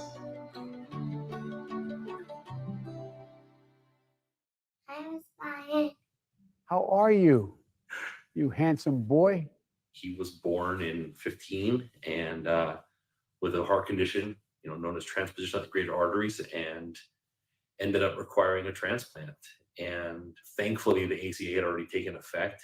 But now that's something that we think about all the time, especially with his coverage, the potential of coverage maxes, and his initial hospital stay was over $3 million that was billed back to the insurance. I remember thinking as Bo lay dying in bed, and we'd lie in bed with him, his brother and I and his sister, and thinking to myself, what in God's name would I do if the doctor walked in and said, I'm sorry, you've outrun your insurance, you've reached your cap, suffer the last few months of your life on your own. I came from a part of the country, rural Missouri, where basically everybody was a Republican and I was a Republican. And I lost my voice. And we put off going to the doctor because we didn't have health insurance. When we finally got into somebody that could take a look at my throat, they said, wow, you've got cancer. It was stage 4, the worst kind of cancer you can have. My wife applied for insurance through the Affordable Care Act. And my coverage began on April 1st in 2012. And that same day, they started my keynote radiation, and it saved my life. I'm here today. Generally speaking, as a church, you're concerned about people spiritually, but you're also concerned about other areas of their life. And that includes their physical or physiological well-being, because the Bible talks about all of us. But there are people in our country, and in fact, people in my church that can't take advantage of it because they don't have good health care. That's pretty discouraging to me, and that's pretty discouraging to them. Because of the myasthenia gravis and the fact that it's a very rare disease, a lot of our medications we have to fight for. And before the ACA, we worried about our medications. We worried about the pre-existing conditions for our children. We worried about age and the cap, because having that cost of the medications, we would have reached that $1 million cap in no time. But once the ACA passed, we no longer had that cap of the $1 million. The fear that you all live in, understandably, if somehow tomorrow they said no insurance, you're not covered, it's just devastating. Hey, Laura, how you doing? Yes, again. How you doing? Well, you beat Hodgkin's lymphoma. God love you. But during it all, Trump was trying to rip away your coverage. The day you got your first chemo, Republicans voted to gut the ACA. I can't imagine what it must have been like going to sleep at night wondering what to do. Ever since I was diagnosed, every night I'd go to bed concerned about what news I would get in the morning. And even still, even today, they're still trying to take away our health care, even during a pandemic. Look, we're going to make sure we don't lose that ACA. We're going to provide a Medicare-like option as a public option. And any state where there is if you qualify for Medicaid and the state hasn't provided it, you'd automatically be enrolled. I'm going to protect you like I tried to protect my own family. And I promise you that.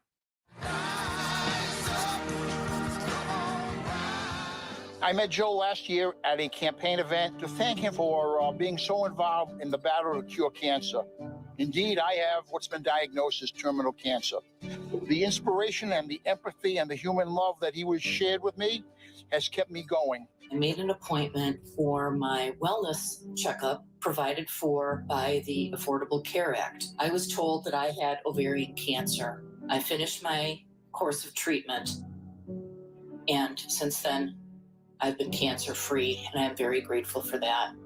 I chose to become a Joe Biden delegate as I watch with our nation as President Donald Trump sought to dismantle the Affordable Care Act. My purpose in life right now is to devote all my energy to getting Joe elected. I anxiously jumped at the chance to become a Biden delegate. You will continue to strengthen the Affordable Care Act so that diseases like cancer don't go undetected.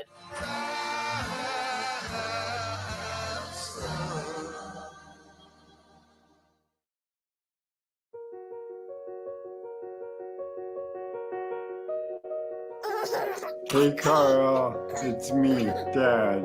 By the time you're watching this, you will have grown up to be strong and courageous, but I don't know how much longer I'll be around for you. I was diagnosed with ALS today, which is a deadly, debilitating disease. After I was diagnosed, the president passed a tax bill that put my health care at risk. So I went to Washington, D.C. My next guest made headlines when he confronted a Republican senator on an airplane. You can be an American hero. I wanted to help create a better country for you to live in. Democracy is beautiful! Democracy is beautiful! All that matters to me is to make you proud, because I'm already so proud of you.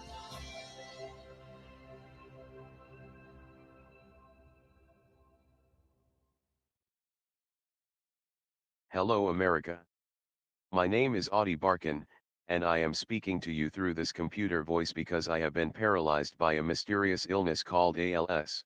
Like so many of you, I have experienced the ways our healthcare system is fundamentally broken.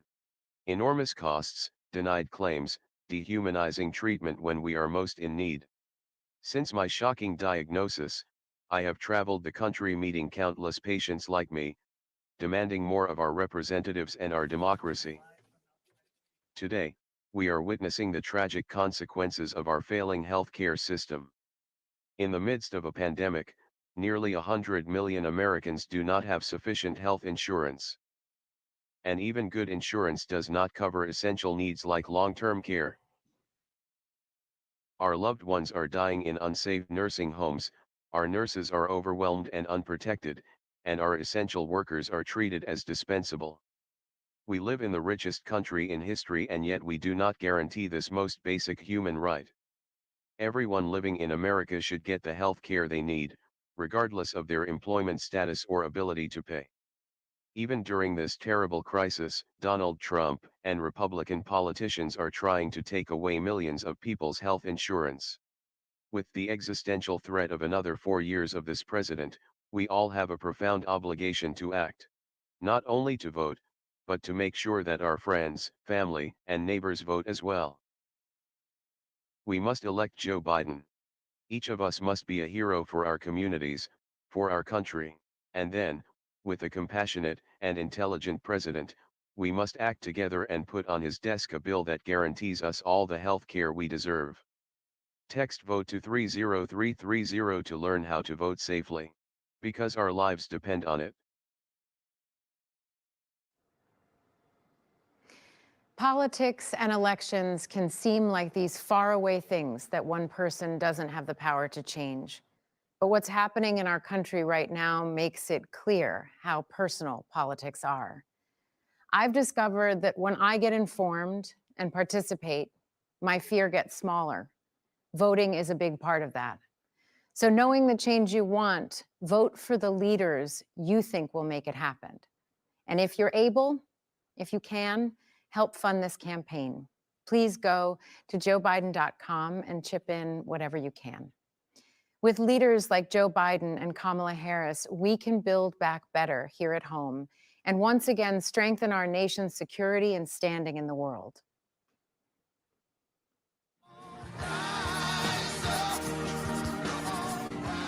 My name is DeMarcus Gilliard. I'm 34 years old, and I currently live in Los Angeles, California. I'm a 2009 graduate of the U.S. Naval Academy in Annapolis, and I served on active duty in the Marine Corps as an officer for 6 years.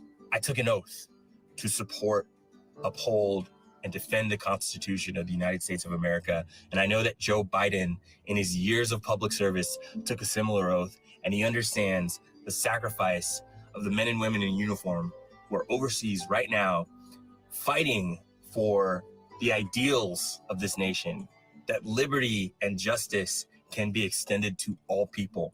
I know that Joe Biden understands that at his core. I trust him to lead us on day one into a greater future. There's nothing more important for me right now than making sure that we restore the soul of our nation. And I think that Joe Biden is the best person to do that. So thanks, Joe.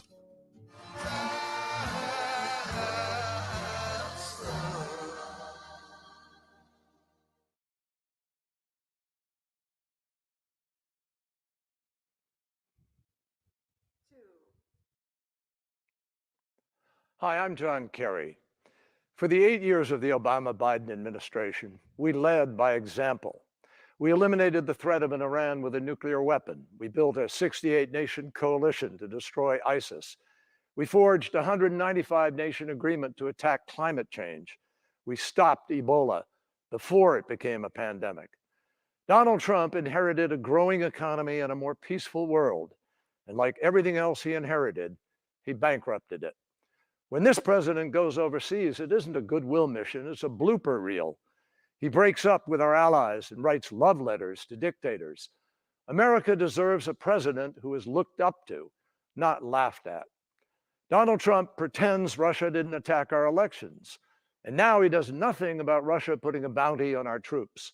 So he won't defend our country, he doesn't know how to defend our troops. The only person he's interested in defending is himself. This is the bottom line. Our interests, our ideals, and our brave men and women in uniform can't afford 4 more years of Donald Trump. Our troops can't get out of harm's way by hiding in the White House bunker. They need a president who will stand up for them, and President Biden will. Joe's moral compass has always pointed in the right direction, from the fight to break the back of apartheid to the struggle to wake up the world to genocide in the Balkans. Joe understands that none of the issues of this world, not nuclear weapons, not the challenge of building back better after COVID, not terrorism, and certainly not the climate crisis, none can be resolved without bringing nations together with strength and humility. Joe understands our values don't limit our power, they magnify it. He knows you can't spread democracy around the world if you don't practice it at home. And he knows that even the United States of America needs friends on this planet. Before Donald Trump, we used to talk about American exceptionalism. The only thing exceptional about the incoherent Trump foreign policy is that it has made our nation more isolated than ever before. Joe Biden knows we aren't exceptional because we bluster that we are. We are exceptional because we do exceptional things. On June 6, 1944, young Americans gave their lives on the beaches of Normandy, to liberate the world from tyranny. Out of the ashes of that war, we made peace and rebuilt the world.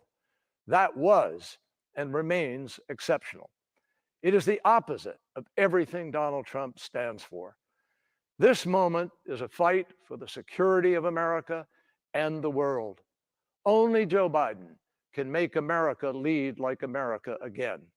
If you agree, text JOIN to 30330. Thank you. In the Situation Room, presidents make decisions of war and peace. So when Joe Biden walks into the Situation Room, first and foremost in his mind is how will my decision impact the lives of the American people? He is experienced. He has made the tough calls. He's got courage. He's got tremendous courage, character, judgment, and he can be tough. I witnessed it close up. Joe Biden is decisive and well prepared for any issue. There's no one more qualified than Joe Biden to be sitting at the head of the table in this Situation Room making decisions for this country. Having sent his son to war, I don't think anyone can be more ready than Vice President Biden. He knows exactly what's at stake when he sends our troops overseas. Biden understands how important it is to have allies standing together with us. They are force multipliers. Joe Biden has a unique ability to connect with people. He knows the leaders, and he's dealt with them for years, knows what makes them tick. They trust him, they trust his judgment, and they know that his word is good. I know that Biden's personal diplomacy will save American lives. To build these relationships takes decades, and to tear them down, all it takes is a tweet.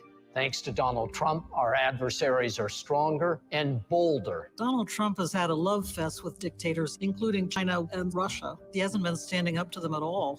I served in the United States Air Force for 36 years. I've led space squadrons, nuclear missile squadrons, and I never thought I would have a president who is a danger to national security. President Trump has degraded and debased the presidency and our country in the eyes of the world. The Russians offered bounties on U.S. soldiers. I was shocked when I read that. But the president didn't even ask Vladimir Putin about it. That's un-American. There's something wrong with that. I mean, that's a dereliction of duty. You're failing the troops. You're failing this country.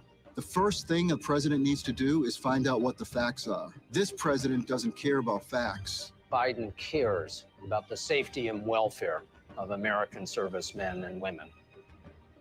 Our military had a policy to maintain our presence in Syria. We actually came to the aid of the Kurds against ISIS, and we helped stop the advance. President Trump told us to simply abandon the Kurds. It's shameful. Joe Biden will be strong against dictators. I've heard him on the phone with some pretty tough characters. You know, you talk about Joe Biden's empathy, his decency, but Joe Biden is tough as nails, and everybody knows it. He will do the right thing, no matter the political cost. I've served for 2 Republican presidents and 1 Democratic president. I have seen the Trump administration make decisions without any thought, without any preparation, that have massive life and death consequences. At one of the most defining times in the history of the world, Joe Biden is uniquely qualified to be president of the United States. If you want a strong America, you want Joe Biden. Hi, I'm former Secretary of State Colin Powell. 100 years ago, a young immigrant left a dirt farm in Jamaica and set out for America. 3 years later, a ship pulled into New York Harbor, and a young Jamaican woman gazed up at the Statue of Liberty for the first time. They became my parents, and they inspired me to finish college and join the Army.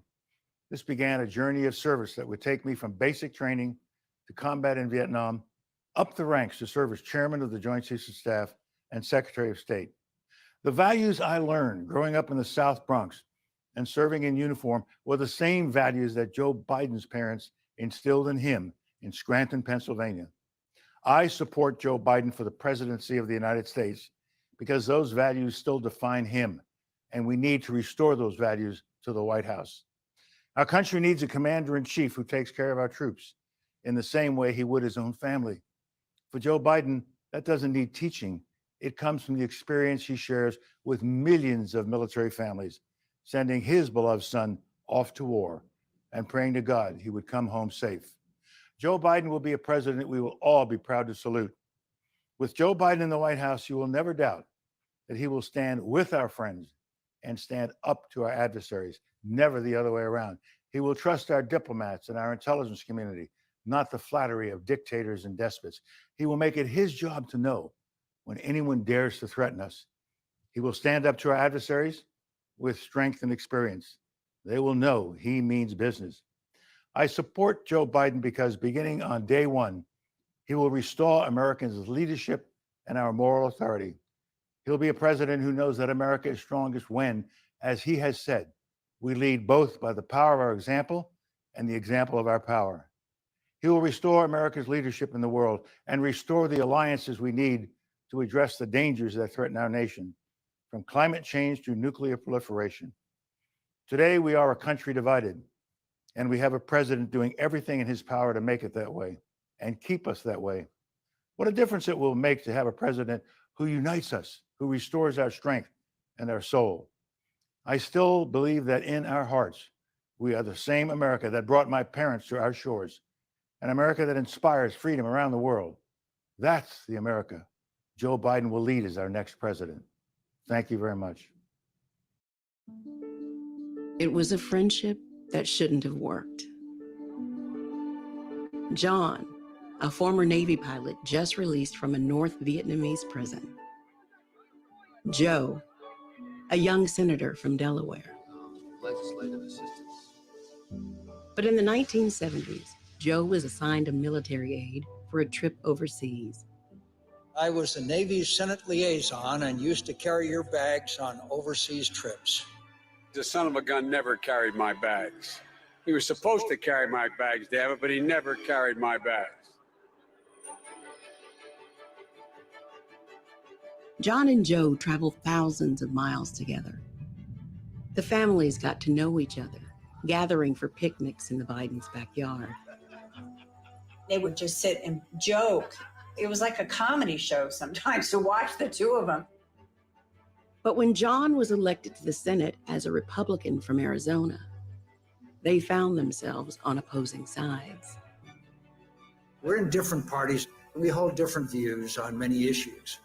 They'd be going at it on the floor, and you think, oh, these guys must really, really, really dislike each other. And they'd be having dinner that night together. Senator Biden had great respect for the institution of the Senate. He built relationships that were cordial, that were personal. We've always been willing, when we thought the other guy was right, cross the aisle and lock arms. It's good for the country. It takes trust to get things done in a divided government. And I think with Joe Biden, his colleagues knew that your points were equally valid to him. Even if a deal seemed out of reach, it was always Joe who tried to cross the aisle. He was like a natural for that. He just had an ability to find the common ground, but never give up your principles. For 3 decades, Joe was able to move his colleagues and find a way forward. On violence against women, banning chemical weapons, assault weapons, and controlling nuclear arms. It was a style of legislating and leadership that you don't find much anymore. And when millions of Americans were faced with losing their health insurance, it was Joe's friend who saved Obamacare by crossing the aisle. McCain has his vote with a thumbs down. John and I have been given several awards about bipartisanship. We don't understand why you should get an award for bipartisanship. Thank you for your example. I'm proud to remain the same good guy that you were when you first got here. Most of all, for your friendship. My life and the lives of many have been enriched by it.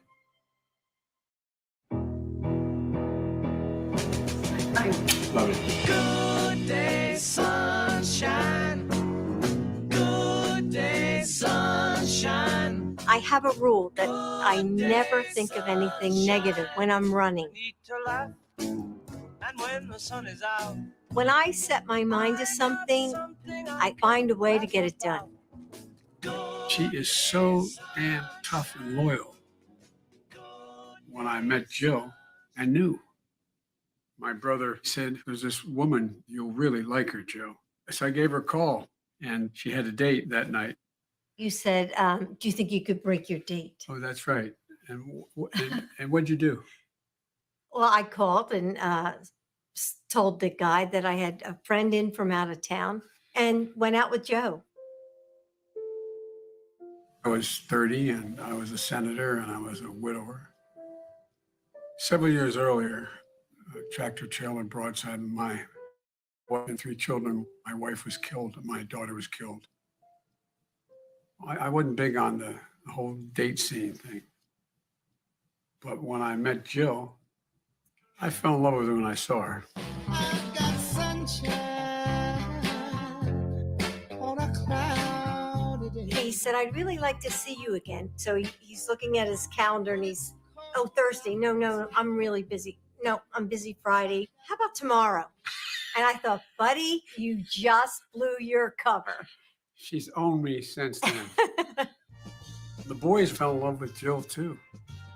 I'm brushing my teeth one morning and they came running in and Bo and Hunt said, Dad, we think it's time we married Jill. Swear to God. Ooh, That's to marry me 5 times. It wasn't just my heart that was on the line. I loved the boys so much. I had to be sure that it had to be forever. Now, I'm going to ask you one more time. Will you marry me? She goes like this. Okay. Someday, yeah, we'll put it together and we'll get it undone. She put us back together. She gave me back my life. She gave us back a family. We were raised with the same values. I grew up in Willow Grove, Pennsylvania, right outside of Philly. My mom was English, Scottish, and my dad was Italian. My grandmother made the homemade noodles that would hang, and she'd be drying her noodles. They're a very close family. She's the eldest of 5 girls. She's kind of like the godmother of all of us. I think we've all seen the feistiness in her. There was a bully in my school. She marched up the street and knocked on his door. And I punched him right in the face. My father fought in World War II. He was a signalman in the Navy, and he was very patriotic. He would take us to watch the Blue Angels, and he was so proud. We worshiped our mother. I can picture her so well reading for hours. She just loved to read, and that had a great influence on me. I went to college at the University of Delaware. Then I taught in the high schools. I mean, I got up every single day so excited to go teach. When I married Joe, I took off time to establish myself as the boys' mom. We don't use the term stepmother. Bo and Hunt said, no, we have a mom and a mommy. Our mommy died. This is our mom. And then along came Ashley. And our family was complete. Yep. Mm-hmm. When I was growing up, Mom was fun. The headbutting started when I was a teenager. There was some conflicts.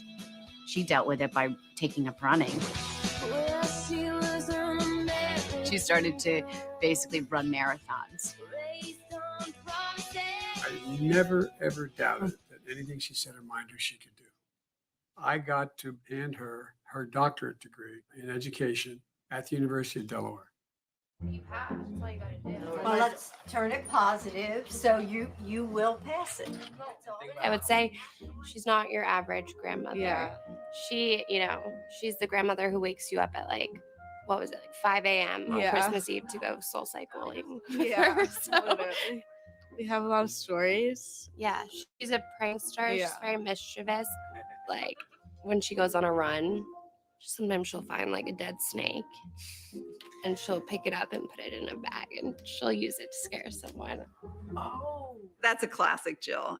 She wasn't really a Washington person, and I don't think ever imagined herself being part of that. When Joe was elected to vice president, I just thought, hey, I got to step it up here because there are things that I really care about. Having had a father in the military, having a son deployed in Iraq, I saw the need to support military families. Dr. Biden could draw anyone in and they felt like they were talking to an old friend. That is one of her superpowers.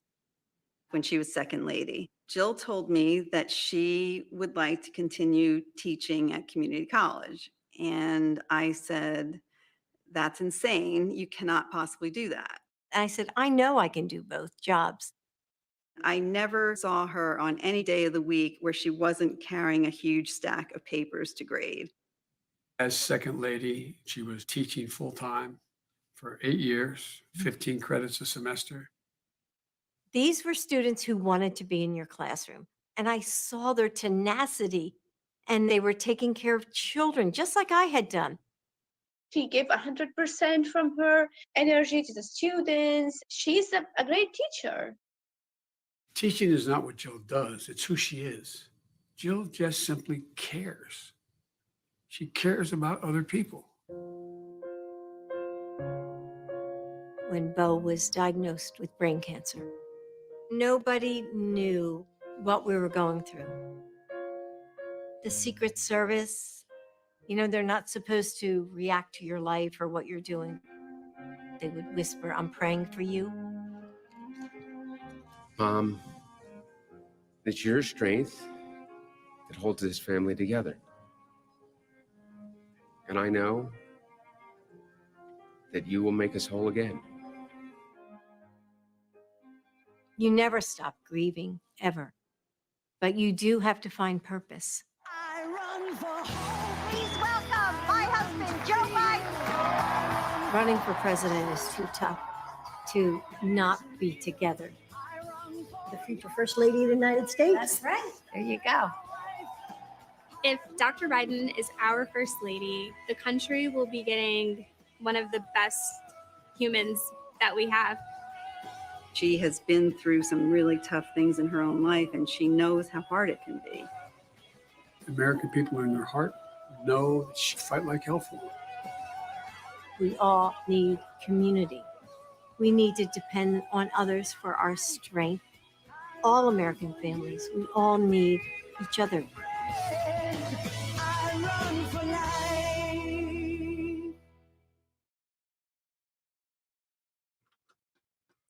And now, please welcome Dr. Jill Biden.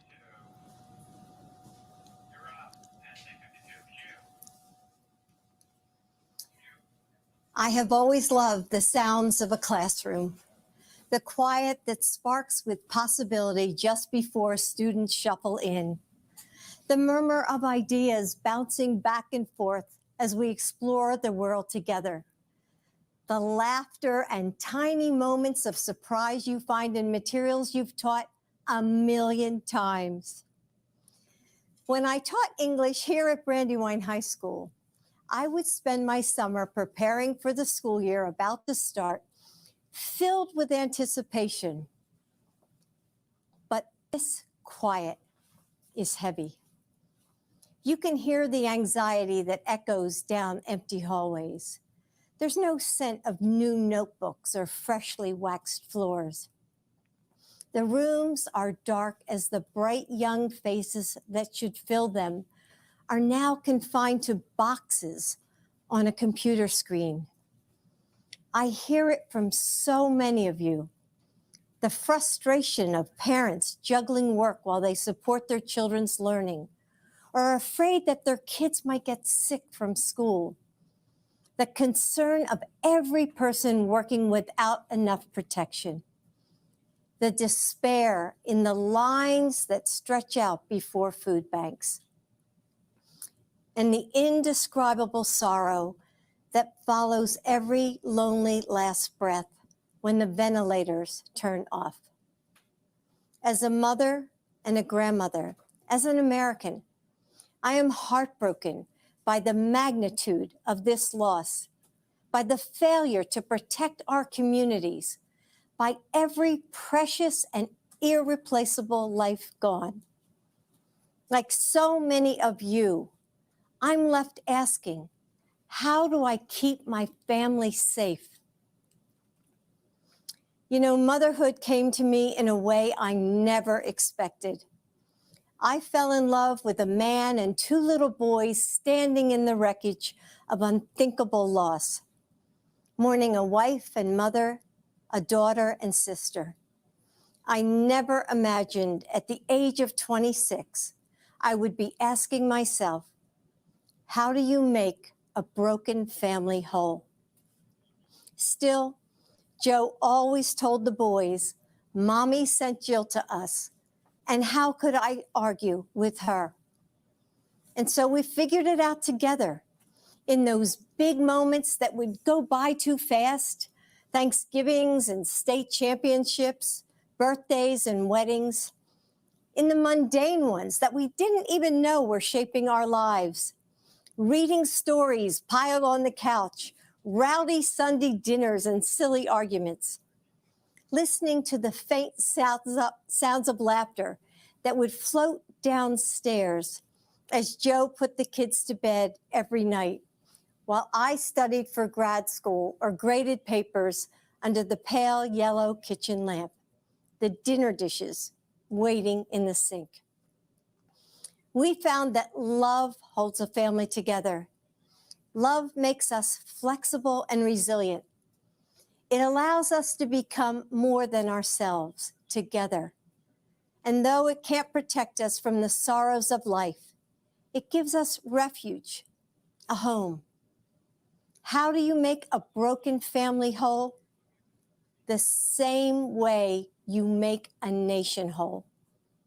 With love and understanding, and with small acts of kindness, with bravery, with unwavering faith. You show up for each other in big ways and small ones, again and again. It's what so many of you are doing right now for your loved ones, for complete strangers, for your communities. There are those who want to tell us that our country is hopelessly divided, that our differences are irreconcilable. But that's not what I've seen over these last few months. We're coming together and holding on to each other. We're finding mercy and grace in the moments we might have once taken for granted. We're seeing that our differences are precious and our similarities infinite. We have shown that the heart of this nation still beats with kindness and courage. That's the soul of America Joe Biden is fighting for now.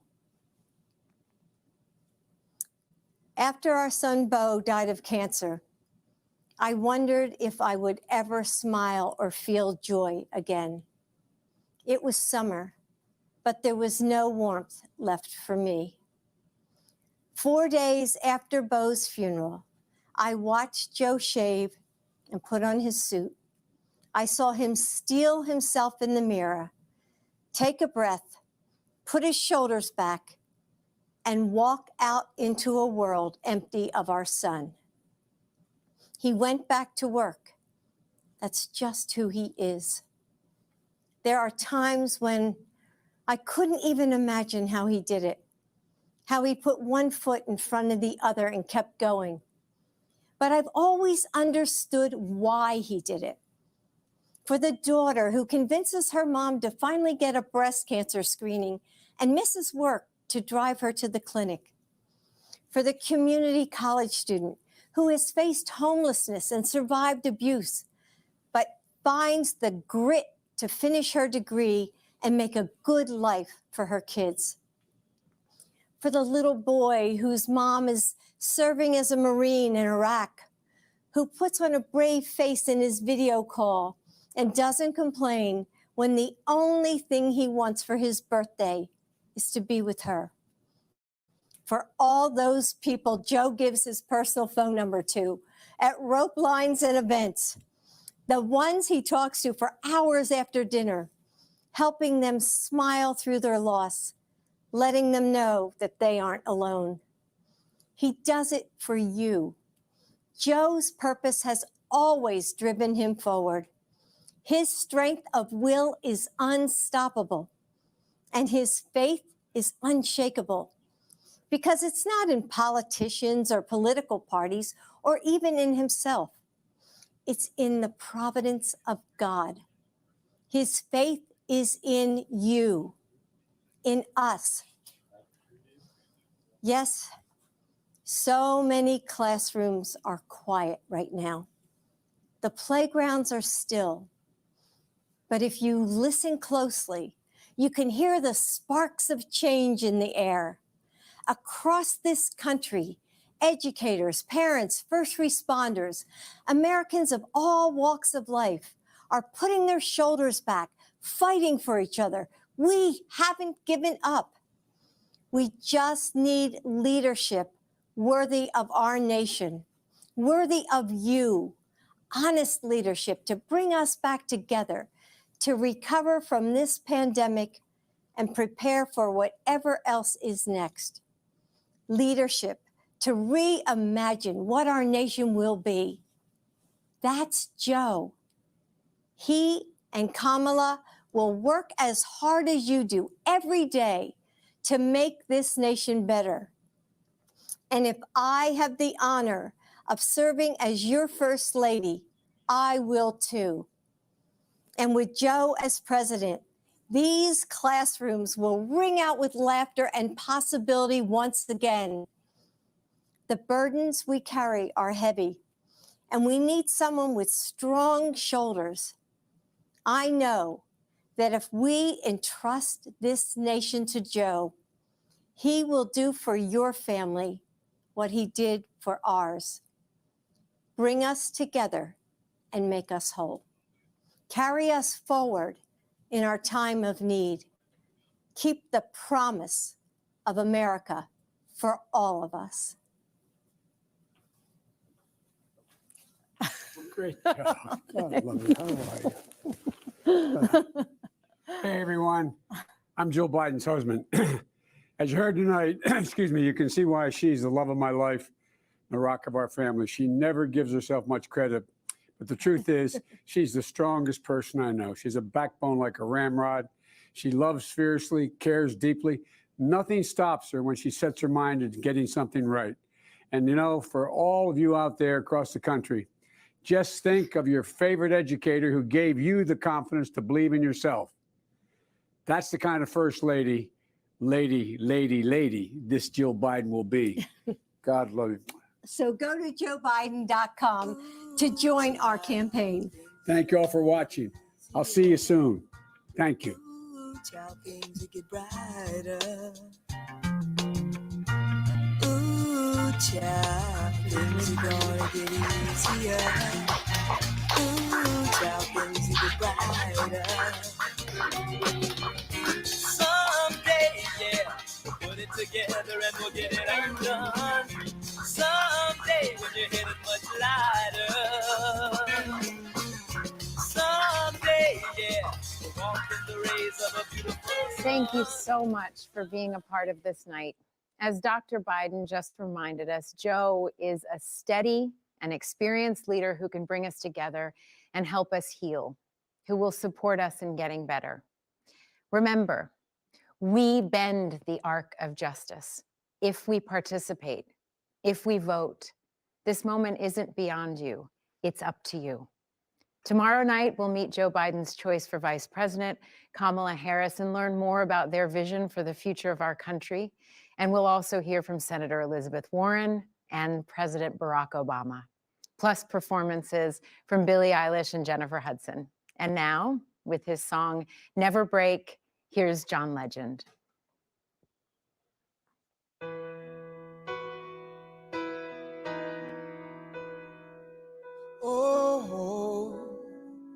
Yeah,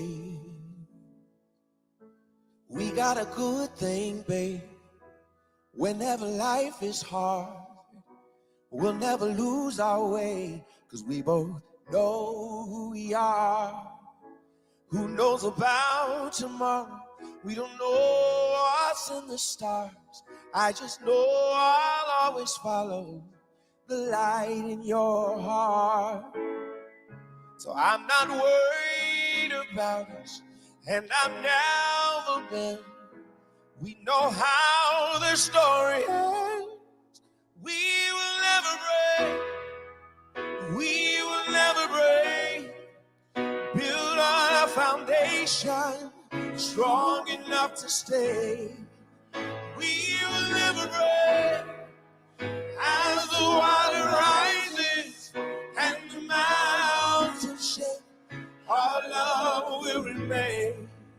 We will never, no, no, never. We will never, no, no, never. We will never, no, never. We will never, no. The world is dangerous, throw it all at us. There's nothing we cannot take. We will never break. We will never break. Build on a foundation strong enough to stay. We will never break. As the water rises and the mountains shake, our love will remain. We will never, no, no, never. We will never, no, no, never. We will never, no, never. We will never, no. We will never, no, never. We will, no.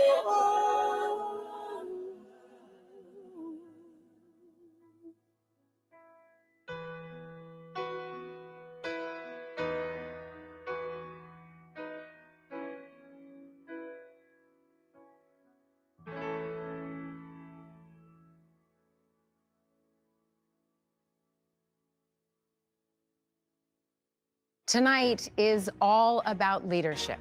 We will work to meet our extraordinary challenges because progress is made by the hopeful, not the cynical. And we will do that work together because movements are built by the many, not the few.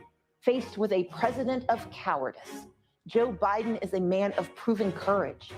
He will restore our moral compass by confronting our challenges, not by hiding from them or undermining our elections to keep his job.